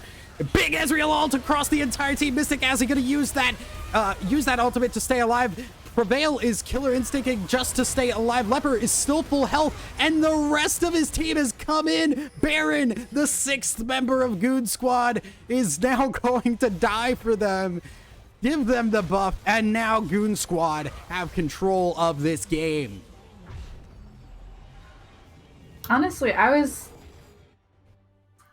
was just the fight that I feel like needed to set that tempo back up that you mentioned earlier, and that TP by Leopard just made me so happy because last time there was a fight and he didn't TP, and him TPing just now made my little heart happy, and it was just such a good spot, especially with the Ezreal coming like right before he came in. It was just perfect timing. Okay, all right. Well, there was the possibility of keeping the inhib maybe, but yeah, now it is going down. Death timer still still got a little bit longer on Prevail, on Tamed. Inhibitor will fall. Leper doesn't care about anything. Leper just wants to go home. Leper is just a businessman. He has worked hard all day. He wants to go home and see his little Dr. Mundo family. Leper is definitely ready to get this on the game 3 and bring a win home for the kids with the Mundo family. Yeah. Tiny little Munda and Mundar. Mundo Jr. Yeah, Mundo Jr. obviously. Mundar! Yeah. Obviously. Let's take another look at items in all seriousness here, because there's a couple of big ticket items that I'm seeing now. There still isn't much anti-heal though. Just the Thornmail and the Executioners on the Galio and Graves. Hopefully, some people also need to realize that they need to be anti-heal as well. Yeah, well, also, you've got the Cosmic Drive and the Zonias on this Ahri. You've got the Frozen Heart on this Ezreal, who, like, yeah, that is a champion that has built a full tank item, by the way. Tamed just gets half his health gone, and now Ezreal is just incredibly tanky. There is the engage. Only Magical Girls hits the charm this time around and is going to keep charging forward with it. Will not hit the second one. Prevail has that GA and trying to keep his team alive. Merilage using that ult just for the movement. And there is a big ultimate there from Timic, hitting the Cataclysm onto the 2 carries. There is a lot of damage, though, coming down. Prevail is trying to turn this one around. Gets hit by the Ahri and will get chunked. Leper Koopa trying to pull back around, run some interference for his team. Only Magical Girls is the DPS now. Will hit onto Merit Lodge. Biddy Sucks also taking a lot of damage and getting chased down by these tanks. Magical Girls trying to get in onto Prevail. Prevail is running back to his tower, but that is not safe enough, buddy. You're going home. That is did the ult come back off cooldown? I don't even know. It was just, there was so much going on there, and no, baby. it was just so sad because either way, like, The last Drake just came up, Elder, and it was either they fight for Elder or this happens. And what a turnaround, though. Goon Squad finally getting that pressure they needed to pull this to a game 3. Leper just being unkillable on this Mundo. I did not see him go like under half health in the second half of this game. And now going into game 3, Goon Squad have to be feeling great about them. Yeah, definitely a lot to learn from for both teams. They saw what they did wrong, and now they both have losses on their belts, and it's just a question of who will take this final game. Absolutely, and we will find out as we get back. But first, we're going to take a quick break. Don't go anywhere, guys. We've got an exciting game 3, and I am really interested to see what's going to change around this time. We will be right back.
And welcome back, everybody. We are getting ready for game 3. We have the teams into the draft just in a second, but Goon Squad finally coming back and showing some signs of life here as we get ready for this game 3. I'm really excited. There's no other way to describe it because we've seen, we watched FTD make a comeback and then still lose it. So I'm wondering if GSG gets that right tempo again, if they'll keep it going. I feel like Mundo has to get banned after the last 2 games. There's no way it doesn't. I'm going to be a little bit concerned if FTD does not ban the Mundo here. Absolutely, as I have the teams on the wrong side here. Apologies. We will put them on the right side. Goon Squad is on blue, Feed the Dream on red. And now Diana, once again, being taken away. They really value this Diana going down, and also GSG making sure that this Eric and Aphelios does not ever happen again. Yeah, it looks like their FTD is also getting rid of the Ezreal in return, and the Silas from last ban phase is going out too. Yeah, here is the last ban. Ezreal also being taken away. Volibear. Why wasn't it Mundo? They're more scared of the Volibear. They're more scared of the Volibear. So now I'm looking at GSG and I'm saying, Mundo, give me it. Mundo. Yeah, if this isn't a first pick Mundo. If you can play it into a Kennen, like, you can play that into almost anything, right? Like, I can't think of a reason not to take that. Leper on this Mundo is just unstoppable. I mean, I feel like in the first game when we watched him, he had that opportunity to do well, and he was kind of the one carrying his team on his back. And now he fully shown, like, if you put me on this Mundo, I will do that, and I can succeed if I get a good head start too. And I just feel like there's no way that they don't pick the Mundo within their first 3 picks now. Yeah, Braum will be the first one here because I don't think Feed the Dream are really the Mundo style of top laner here. So that one is going to be a little different. That one is not probably going to change too much. Alistar going to be picked up, though, and that is a much different style of support than we have really seen from Feed the Dream. They've been going for these protective styles, and here is the Viego. It has finally gotten in, and they are just daring the Mundo to come through, because if they can finally kill him, he will be fighting for the enemy team. Yeah, definitely a good threat there. Hey, if you pick the Mundo, I have an ult that lets me become you. Definitely a good kind of threat to stand off and say, maybe you shouldn't be picking Mundo this game. Now, the Jarvan will come through, and that is going to be the pick there. And Rumble. I wanted to say Mundo. I thought he was going to be Mundo. I was ready for the Mundo again, but I feel like Mundo was banned within the first 3 phase, yes. In the first phase of ban. So the fact that it has now gone through and now Leper has a chance to use it. Or it could go mid lane. That is another possibility as well. So there are definite mix-ups that could happen here. I have seen a little bit of top lane Jarvan since his buffs. That has come through. And I've seen that at higher levels of play. But the Mundo ban almost assuredly going to be locked in here for Feed the Dream, and it will be. So we aren't going to see Leper's Mundo come in for a 3rd time. That's probably a good safety. They know. Oh, and they're just not letting top lane ever happen this again. Top from lane the last sucks. 2 games. We're done with it. Yeah, they're like, no more Kennen Mundo matchups. I do like the Tristana though, especially with the Alistar, very aggressive lane. I feel like, and it's gonna be good. I already have good hopes for it. Yeah, and the Galio being taken away too from Feed the Dream. So this is one they've been kind of leaning on as well. So I like this, especially when you have Viego. Viego is not a tanky jungler. Unlike Jarvan, who can be kind of beefy, Viego is just not very tanky. He's more of an assassin duelist type. And I feel like there's no other way to describe him but an assassin. Yeah. But now, without the Galio, you can't have a tank mid laner. You've got to have some kind of tanky top laner. Aurelion Sol's going to come through once again. And we saw this game 1. It went well, but can you... It was weird because it did well in lane, but then completely just broke down when it tried to roam.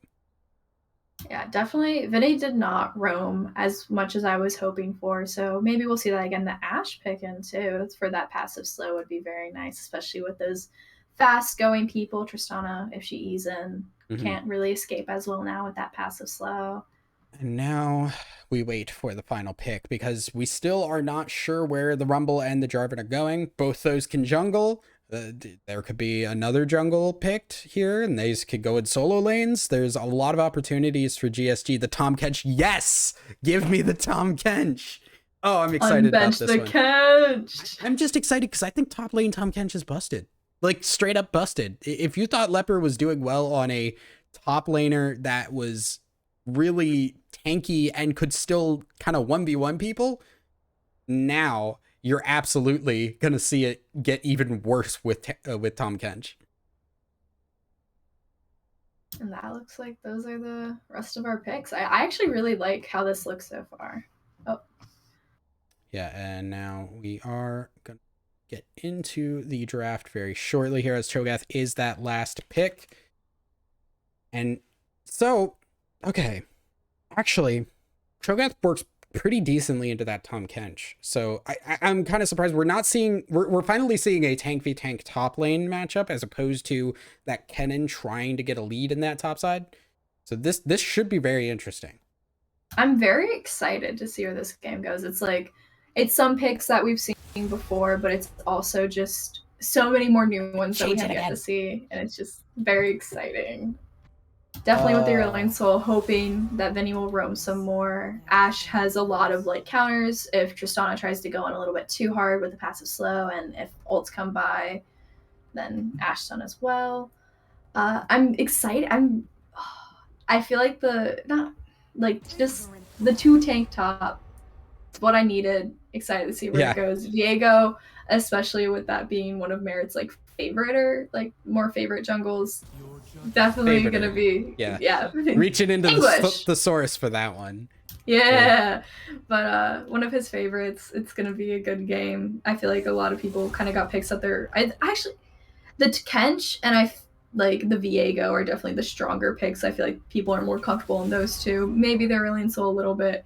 Definitely very excited to see where this all goes. So I am looking at GSG's comp, and one thing that does concern me a little bit here, and correct me if I'm wrong, but the damage output from GSG is a little bit lacking.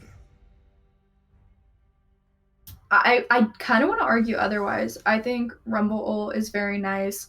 The Jarvan ult kind of locking them all in with that Rumble ult right on top would feel very nice, especially there's just so many ways, like they get the Braum knock up, the Ashe stun.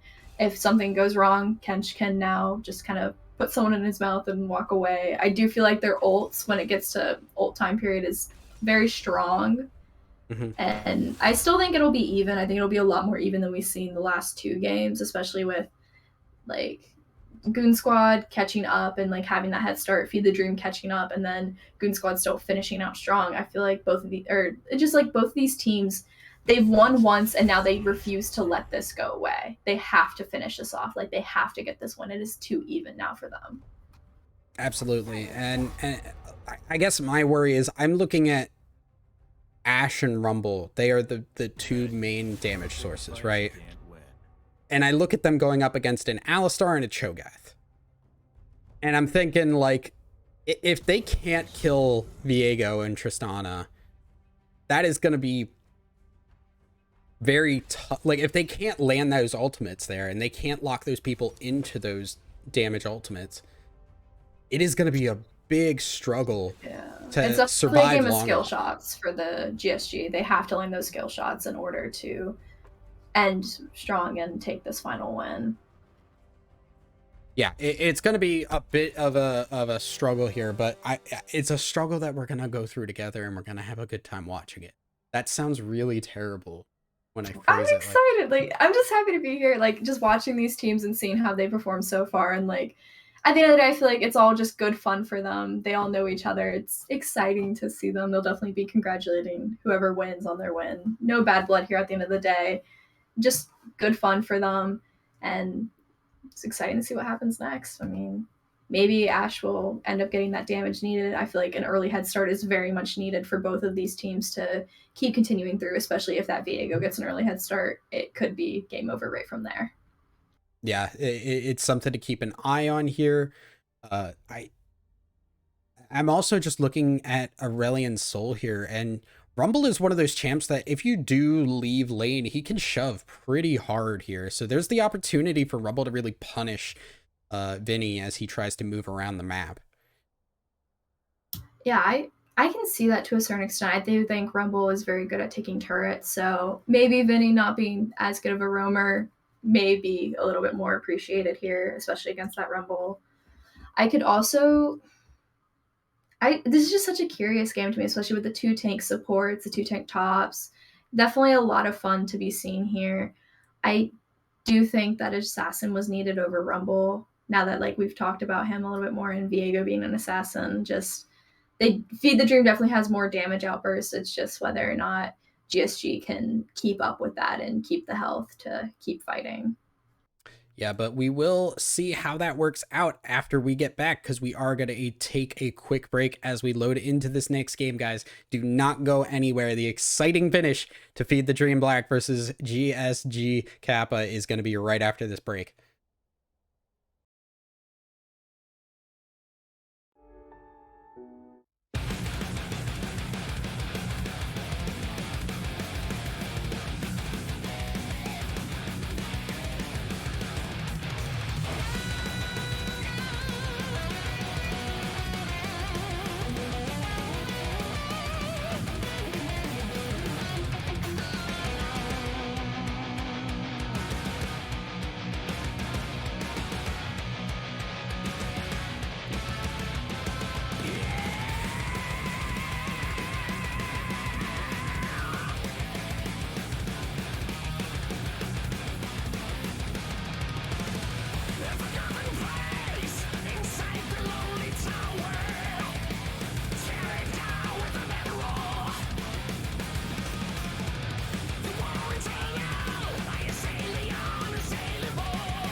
Hello and welcome everybody to game 3.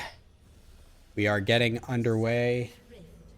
Things are spicy a little bit for this beginning. I want an invade. I want a fight level 1 right now. No, they're backing. They're backing out.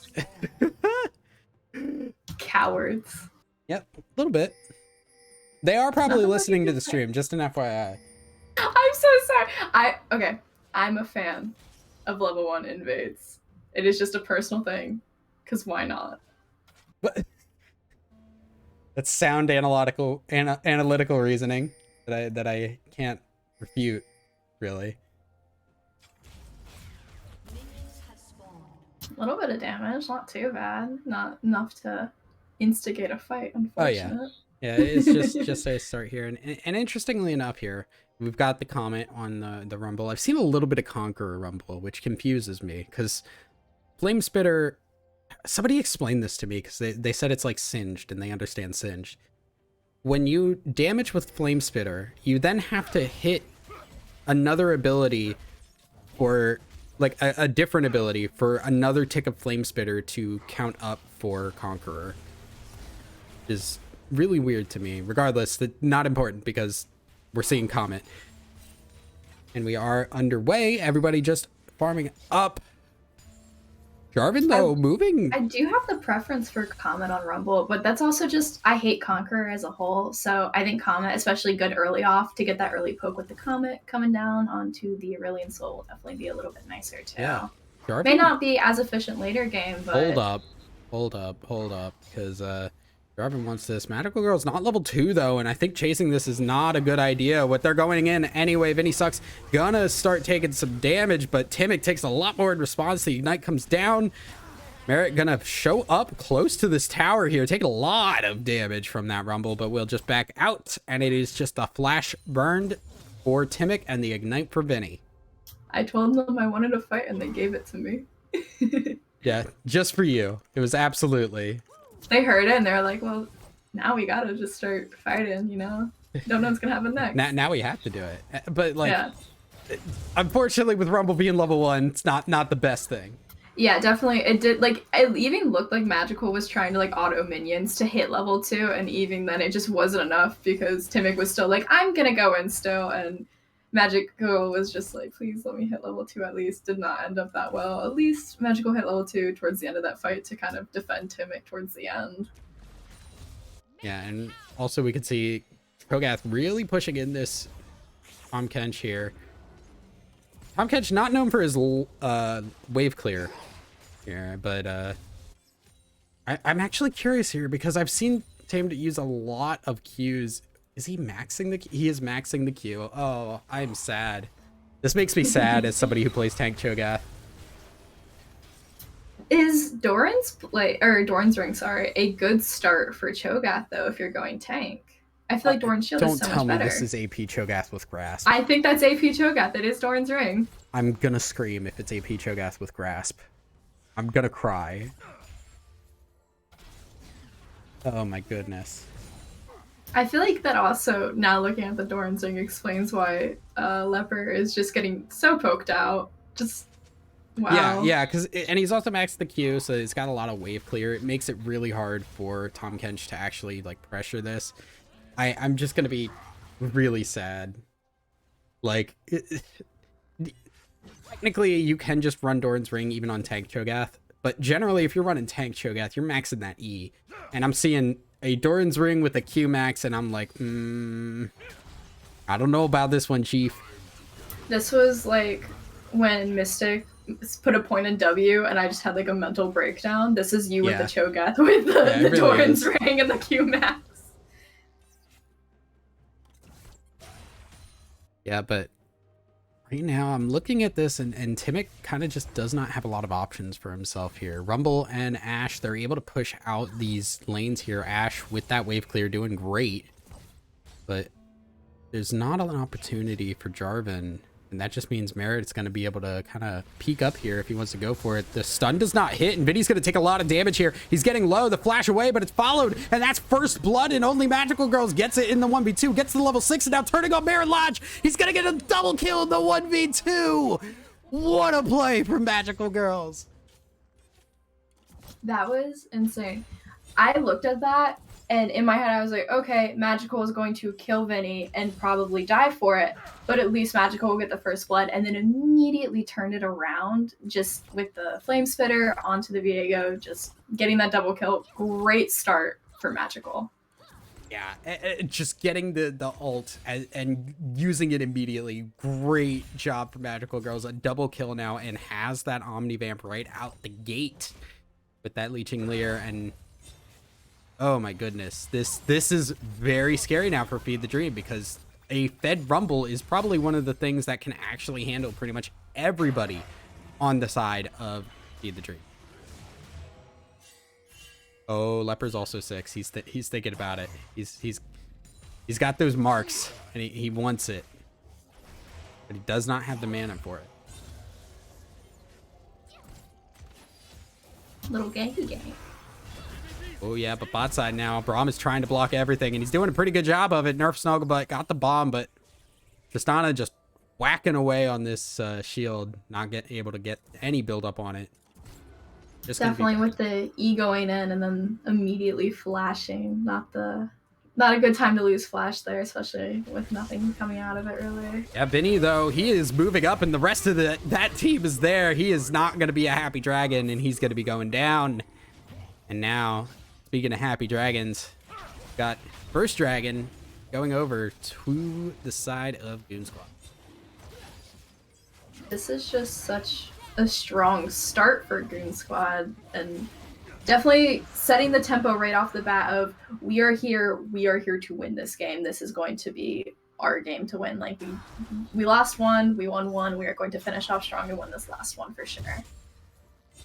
Yeah, and I think one of the things we talked about too in the last game was Goon Squad kind of came back after kind of a tough loss in game 1, and you see a lot of teams kind of falter at that point. But not only did Goon Squad turn it around and like do really well here, I feel like Feed the Dream are kind of struggling after that loss right now. In my head, I think, especially with all the history between these two teams, Goon Squad lost that first game and went, you know, we don't want to go down lightly. Like, we used to be playing for FTD. Like, we know these people. We refuse to lose to them. And I think that's kind of what went through their head and kind of brought the motivation they needed was their past history with them. Possibly, yeah. And it is, you know, you fight for a reason, and you got a good fight in you. Right now, we can see that Azzy has moved up to help out with this Rift Herald, as Ash and Braum are just backing right now. So a bit of a Rift Herald start here, and not really going to be much lost here unless Magical Girls has something to say about it. Azzy's going to get knocked up here, and here comes a great equalizer across 2. Mystic Azzy has to flash away, but it's too little too late. Will fall, and Magical Girls is now on that 3rd kill with the Rumble, and objectives for Rumble. That is just, you know, the classic. This has just been an absolutely strong start for Magical. Maybe even a mythic item on next back. Just the 4-0, about to get Rift Herald. This start is just way too strong. I feel like it's relatively unstoppable. Yeah, and Rumble is one of those kind of like feast or famine types of champs.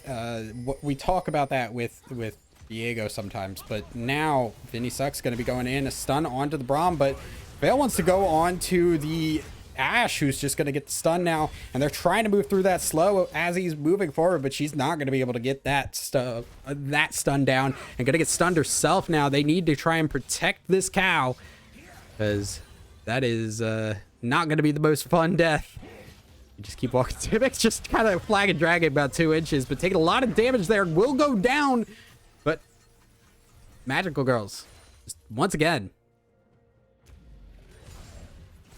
It's just, you know, GSG, they've learned from their mistakes, and they're not even in last game, whenever FTD had that little bit of a head start, like they kind of got their momentum back.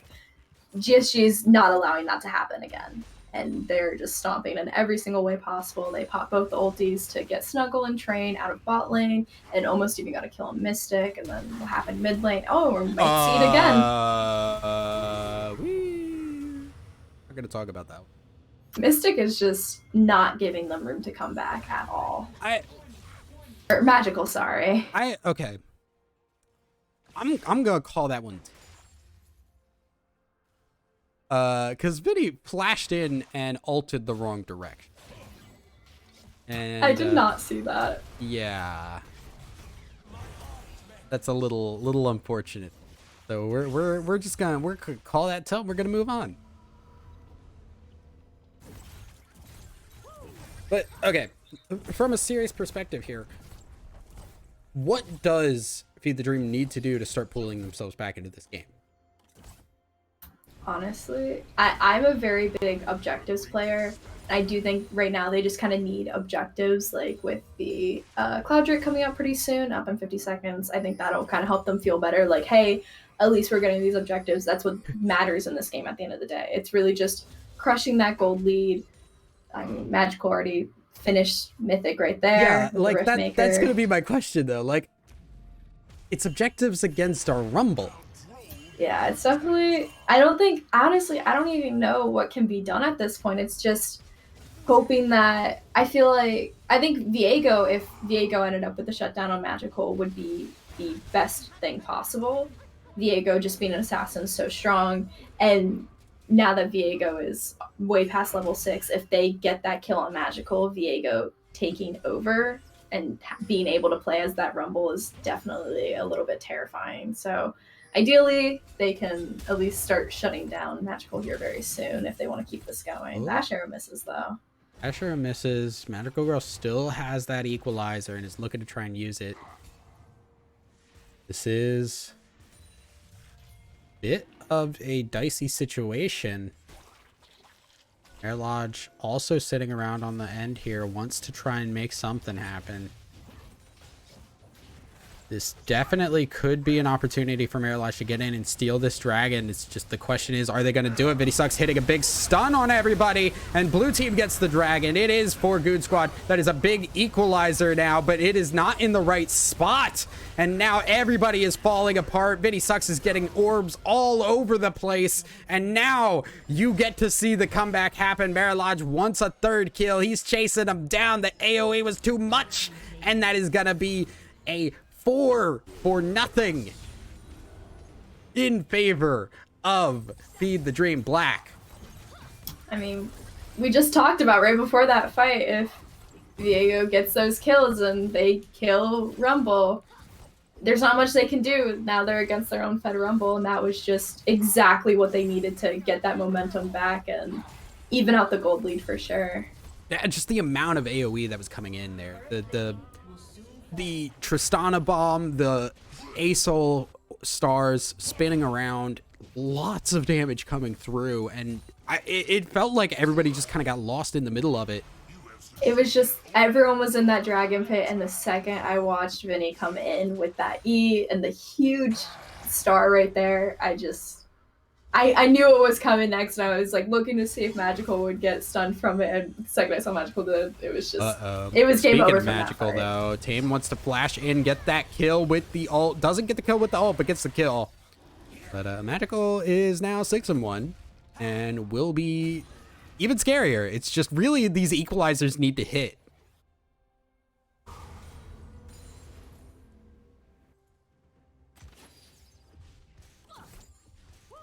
And we do look towards that bot side. That is going to be, oh yeah, Vinny, just run, buddy. Just take it back to the lane.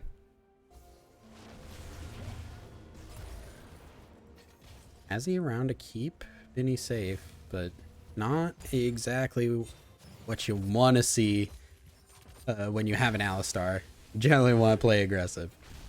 It's definitely just, like, to me, in my eyes, it's just a game of who can get more fed at this point, Viego or Rumble, and I guess we'll have to find out and keep watching. Yeah, here comes the Ashe ult onto that bot side. They're looking to maybe go for a dive. They're going to pull away after the flash comes through. Prevail gonna stay alive, but at the cost of a lot of health and a flash. Now Vinny is getting chased down. Magical Girls does a lot of damage when that Flame Spitter's maxed out. But once again, no kill, just a lot of pressure.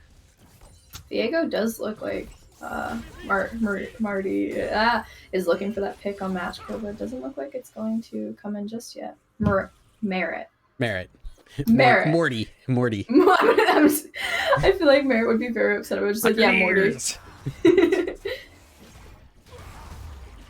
Well, Merit, Morty, Martyr, gonna pick up Rift Herald. Gonna be going towards that mid lane there. No plates available. Plates are down. Snugglebutt taking a lot of damage from Prevail, and he's doing a decent job of trying to hold off this tower. It does look like Prevail is just looking to make sure that they do not get first tower. They're not gonna. Oh my god! What was that damage? Vinny just eviscerated him.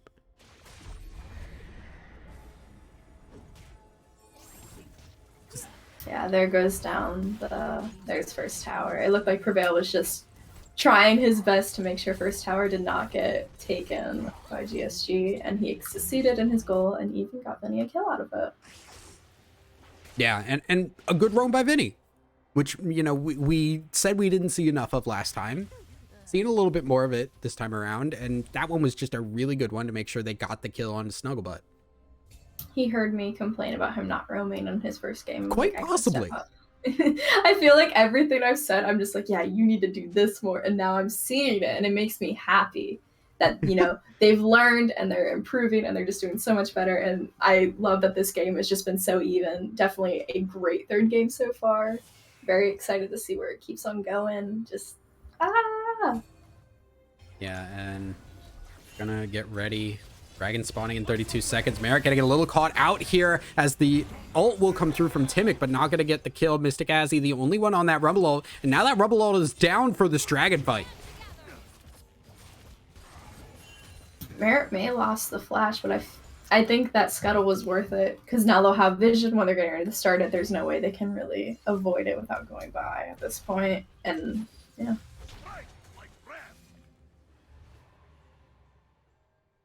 Now we are seeing a little bit of back off. It feels like Goon Squad maybe recognized without that Rumble ult, they've got to kind of just back off of this dragon and give it. Gonna try and get this tower instead, but Vinny can get a damage down from a decent distance away. Oh boy, here comes a little bit of knockup. Magical does have their ult up. Potential fight there, but it looks like they are all backing off now, which may be for the better. Gives them time to reset, spend their money, get going again, restart the grind. Always grinded. You know. Just... It's grind season. What? It's like, it's grind season. You gotta keep grinding to get better at the game. You gotta keep improving. Grind time. It's so bad. You say that like it's ever not grind season. You know what? You got a point. You do got a point. Is that? Okay, I thought I saw something that just wasn't going away, but it went away. America to pressure this mid, and we're getting a little bit of ARAM action here. Some push in this mid. Not a lot of pressure on the side lanes. Ken's trying to do a little bit of something, but without any objectives, this is just kind of a little bit of a stalemate for now. Look at all those wards that FTD has allowed to make sure that no one goes to their jungle on bot side without their knowledge. If they see those wards going off, then they know to run and get that pick immediately. It's nice. Yeah, it's a lot of great vision, but you can see it's going to get cleared out a little bit here because Goon Squad's going to hit that and say, whoa, who left this trash?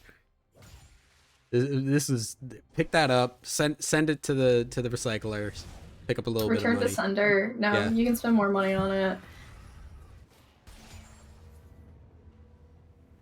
It really does just feel like the calm before the storm, though. I mean, with Vinny, you know, getting more ahead with the 2 kills now on him, I feel like it's a little bit more of an even matchup between him and Magical. Yeah, and you can see there is some respect going on there because Magical just kind of backed off.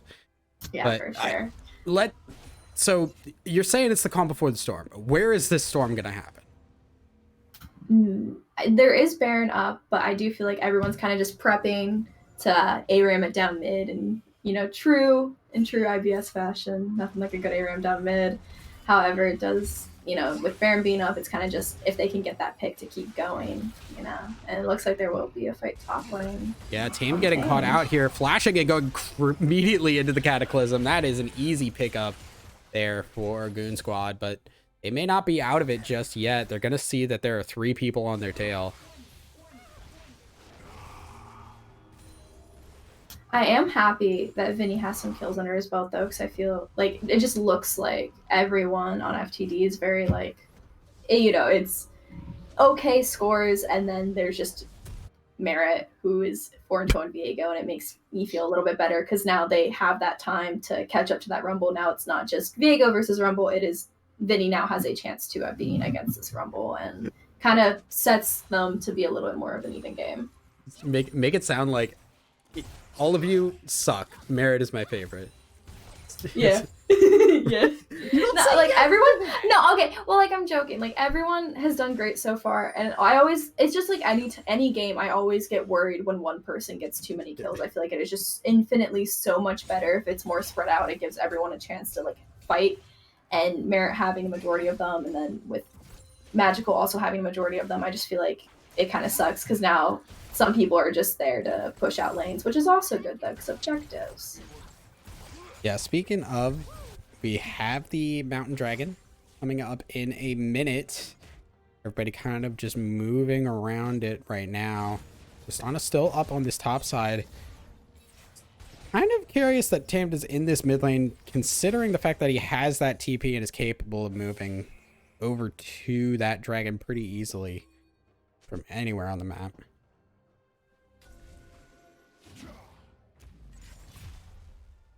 The control ward being down 2 makes it a lot easier for Leper to get his way down to Dragon as well with the TP up. Yeah, and he's gonna get this tower too, so that is some more pressure being put down that Feed the Dream are kind of just not doing much about. They're not getting their own tower, they're not getting pressure themselves, they're just letting it happen. The Asol does miss, gets a little bit of damage down. It is just going to be the reset. Yeah, here's the TP though. Here comes the Tahm Kench. This Ashe hits onto the Cho'Gath, but that might not be the person you want to hit. Vinny is way too far forward though, and he's going to get caught out. Prevail is stuck out of the fight, and he's just barely getting in now. He's trying to hit people, but he is not doing a lot of damage. Viego though has gotten the reset and is going in. There's the Tristana jump in. Train is trying to peel off people as much as possible. Nerf Snugglebutt trying to do what he can, but everybody else around him has died. Tahm Kench is trying to go in, but he gets stunned out of that fight. Nerf Snugglebutt is doing a lot of damage though, and he's still alive. Leper is also still alive, and he's fighting this Viego. He doesn't die. Leper stays alive again. Snuggle getting those kills made me happy.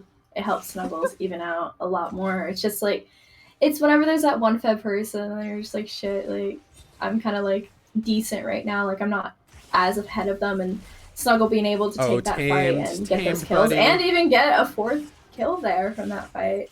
Basically secured the dragon there. But or did they? Because Vinny is back alive. He hits a big stun on everybody, and that's a lot of damage coming down. Shut down going over to Vinny and Leper. Look, I don't think you're getting out of that one. Double kill coming through. Timic is going to be around. He's going to get the smite, no, and he's going to walk away from it now. Soul Point coming up in 5 minutes for Goon Squad Gaming. Oh, Vinny still wants to take this. He is putting down the damage onto Magical Girls, who has to run away. Timic trying to bring a little bit of interference, but I don't know if it's going to be enough. Magical Girls dodges out the stun, but does not dodge out the stars and will go down. Vinny is just ripping apart Goon Squad. Definitely. It was very good for Vinny to just eat his way down to Dragon. He definitely knew that they were still doing it and being okay, here's what I can do. I can eat down. They're all pretty low from that fight probably. And I think even though Tame did die, it was also really good that Tame kind of died there, because it gave them the knowledge that they were still at Dragon and they were finishing it, and gave Vinny the ability to just finish it off there and get some more kills under his belt. Also, I know this is like going back a little bit, but I love how after that like intense, crazy fight, you just come in and you're like, I'm glad Snugglebutt did good. Just like, it's just so glad, because I was talking about earlier about how like it's so hard to be up against someone and not have like the money and gold to afford to, and Snuggle getting that like those kills to get that gold, and now Snuggle has the last whisper, finish the Runans, the full boots. It's a lot easier to fight now, and I think I feel sympathy for both Snuggle and Prevail as a somewhat ADC main. It makes me happy when ADCs actually have the chance to fight and do well in these kind of games. Yeah, just the juxtaposition of me screaming and then this song, yay, Snugglebutt. Now Vinny looking a little bit trying to get in there, but not gonna get anything out of it. Leper still pushing this top side as well.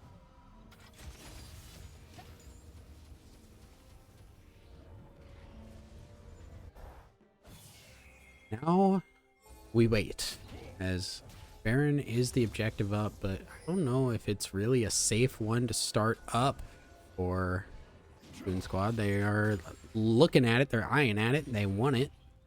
Can't have it. Yeah, definitely a better, safer idea to not go for that at all, especially with it being a Prevail, 5v5. you better run, buddy. Yeah, here comes the Ashe ult onto Mystic Azzy. Runs away, interferes with that. The Alistar will ult to stay alive. Train staying a little bit too far forward there.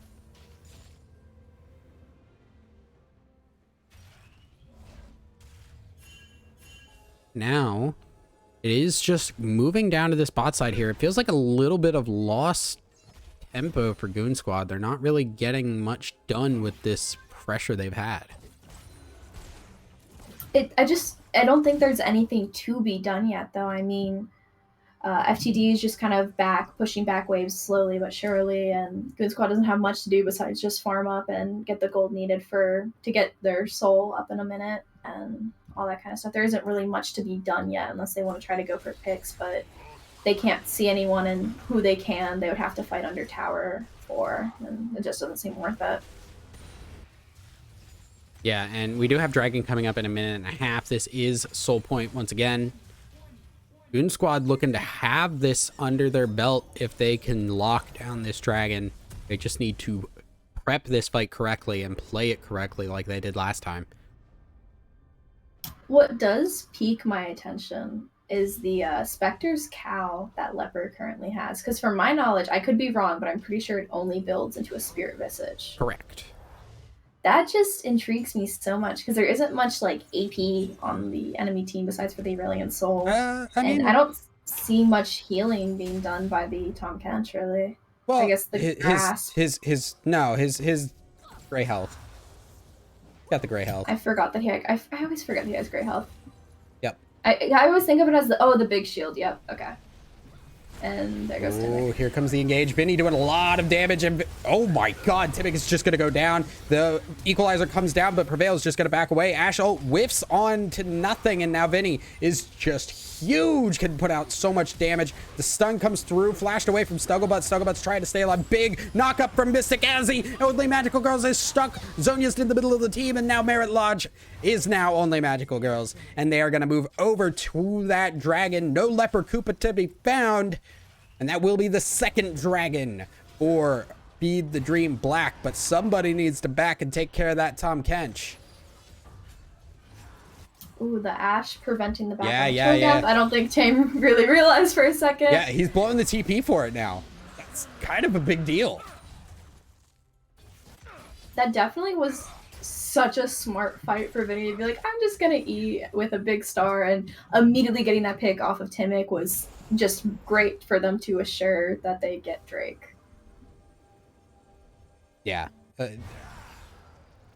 Unfortunately, Timmick getting really caught out there, it felt like, and just immediately blown up. And without that, the equalizer just did not have an opportunity to land across so many people. Now it is just the looks like another dance around Baron. Possibly, yeah. This trade They of have the vision. knowledge. Yeah, just getting rid of wards, figuring out where everyone is. It looks like it's just slowly waiting for a setup for another fight, and I have no idea where it could happen next. Now we do see a little bit of pressure on this Baron. Once again, everybody clearing wards. You can see, now you don't see.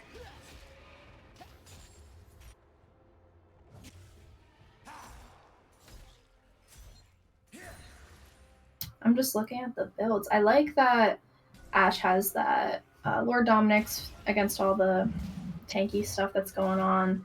Tristana also just finished her Lord Doms, which is very good against Cho'Gath as well. If Tristana's Abyssal hitting Mass definitely Cho'Gath, I'm good. having questions. Actually, wait, remember how we talked about how Tame was potentially going AP Cho'Gath? Yeah. And He's going Abyssal. yeah, it was just the Q-Max and the Doran's ring that kind of threw me off, but it is the full tank, which Yeah, is definitely great. a lot better Vinny for might be a little this caught team, out yeah. here. 2 ults blown now, and as he's going to try and bring a little bit of pressure here, Vinny is still alive. He's putting down damage, and he's going to barely burn down. Nerf Snugglebutt barely alive right now. And now Leper fighting on a 1v2 situation. Merritt wants to go in. The knockup from Tamed is going to get him out of that escape path. And now Leper needs to just try and buy some time because he is probably going down. The Chomperoo is going to come through. But that is a big cooldown to be blown right when Barrett has started. And no teleport on Tame's side. It looks like just about a free Baron here. Yeah, oh, or is it because now they are going to go in onto this Tristana? Yeah, they do turn around, but that is a lot of damage. Burn Magical Girls is going to have to back away from the fight, and that is a lot of DPS loss. Or is he's going to go back in, uses the ult just down onto that Baron. Now they need to leave because here comes Barret Lodge, and there's a lot of people low. Tibik is going to go down, and he has become Tibik. The flash in, the knockup, there it is, the ult out. Nerf Snugglebutt going to fall down as well. A triple kill for the Viego, and he wants not more. He is leaving. It's good that Train got out. At least they have one Baron buff still going for them. Definitely an unfortunate fight. I thought they would get Baron scot-free. Was very wrong apparently. And definitely good to get more kills for Merritt. More Viego. Yes, more Viego kills. Gets him a lot more ahead. I did not talk about this, but I want to mention how it does look like Magical fell off a little bit after getting that 6-1, now 8-5. Still doing a lot of damage though. Doing a lot of damage, but we've seen more missed equalizers. And For sure. And that is the big concerning thing, because that is so much of Rumble's contribution in a fight. Yeah, the one thing I was worried about, I mentioned this to you during our break, was whether or not they would hit the skill shots necessary to keep winning these fights. And They started it. Yeah. They just have not kept up with it. Yeah, it definitely seems everything's more even. FTD, they kind of woke up a bit and were like, we can't lose this either. And now it's the comeback. And we'll see what keeps happening next. The tower's still, however, on the side of GSG. But Dragon is coming up in less than a minute. Yeah, Dragon is up. And once again, GSG, 1 Dragon away from that Mountain Soul, and getting that for a Tahm Kench, very, very useful. Leper is going to show up to this one immediately, and it's going to clear out vision for now.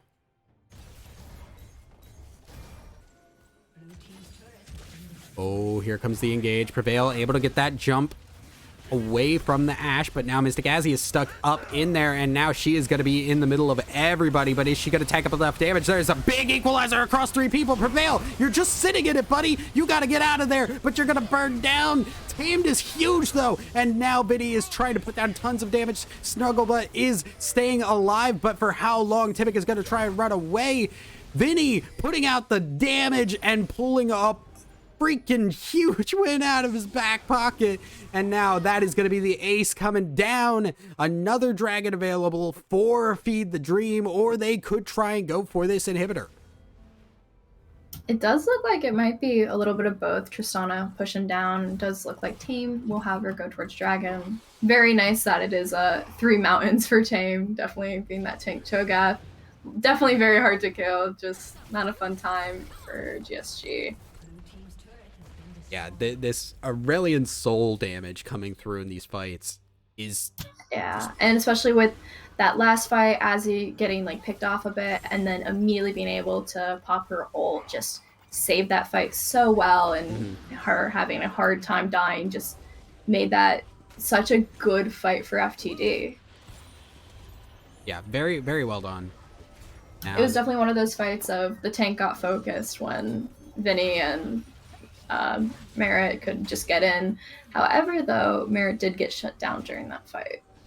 Merritt did get shut down. I was also worried because Prevail almost went down, just sitting on that equalizer for so long. And I thought for sure he was going to go down, but did survive just long enough. And now the question is, what is next? Because are we going to see more of this stalemate, or is Vinny going to go in on this? Yeah, just going to be the turnaround there. Ash has a parting shot, and we'll just run around to regroup with the team. Lots of control wards on the map makes me feel good that everyone is participating in buying control wards, because I know sometimes that can be an issue in a lot of games, but everyone's done a good job with that so far. They are. I think it's just from my personal experience, I'm scarred from people not buying control wards. Yeah. Luckily, these aren't their solo queue teammates. They are working together. They know each other. They're not gonna get too mad. Train is gonna get a little caught out by this. Actually, a lot of caught out, and that is a bunch of damage coming down. Tamed picks that one up, and now the tower's gonna get focused down. Vinny just obliterates this Ash.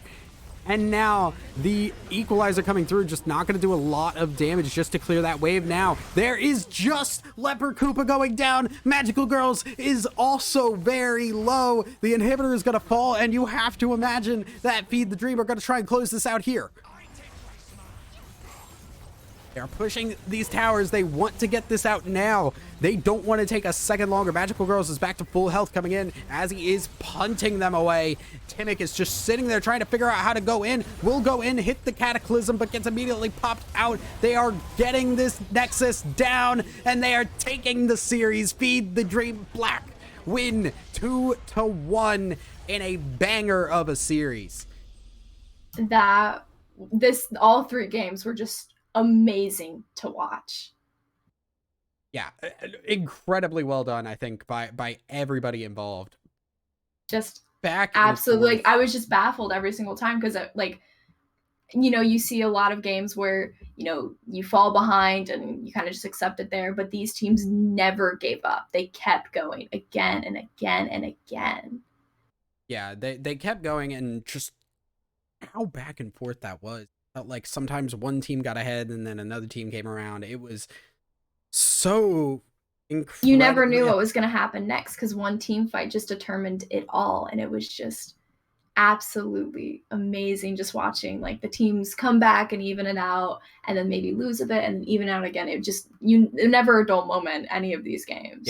Yeah, and also just like some of these plays were really good. Like the Viego popped off. The Vinny was on the Aurelian Soul just coming in with the E and the Q and that huge star. It was just perfect. Yeah, absolutely well done. Well, congratulations to Feed the Dream. But that is going to be it for us here, guys. I am Thousand Eyes. This is Industrial, and we are going to be closing it out today. We will be back next week, and hopefully we will have more people to help run the streams, because I am a little bit of a stressful time. A little bit of a stressful time. If you guys want to be streamers, hit up ZGG Production. We can use you. But with that is going to be it for us. Have a great night, everybody. We will see you next week. Have a great night, y'all.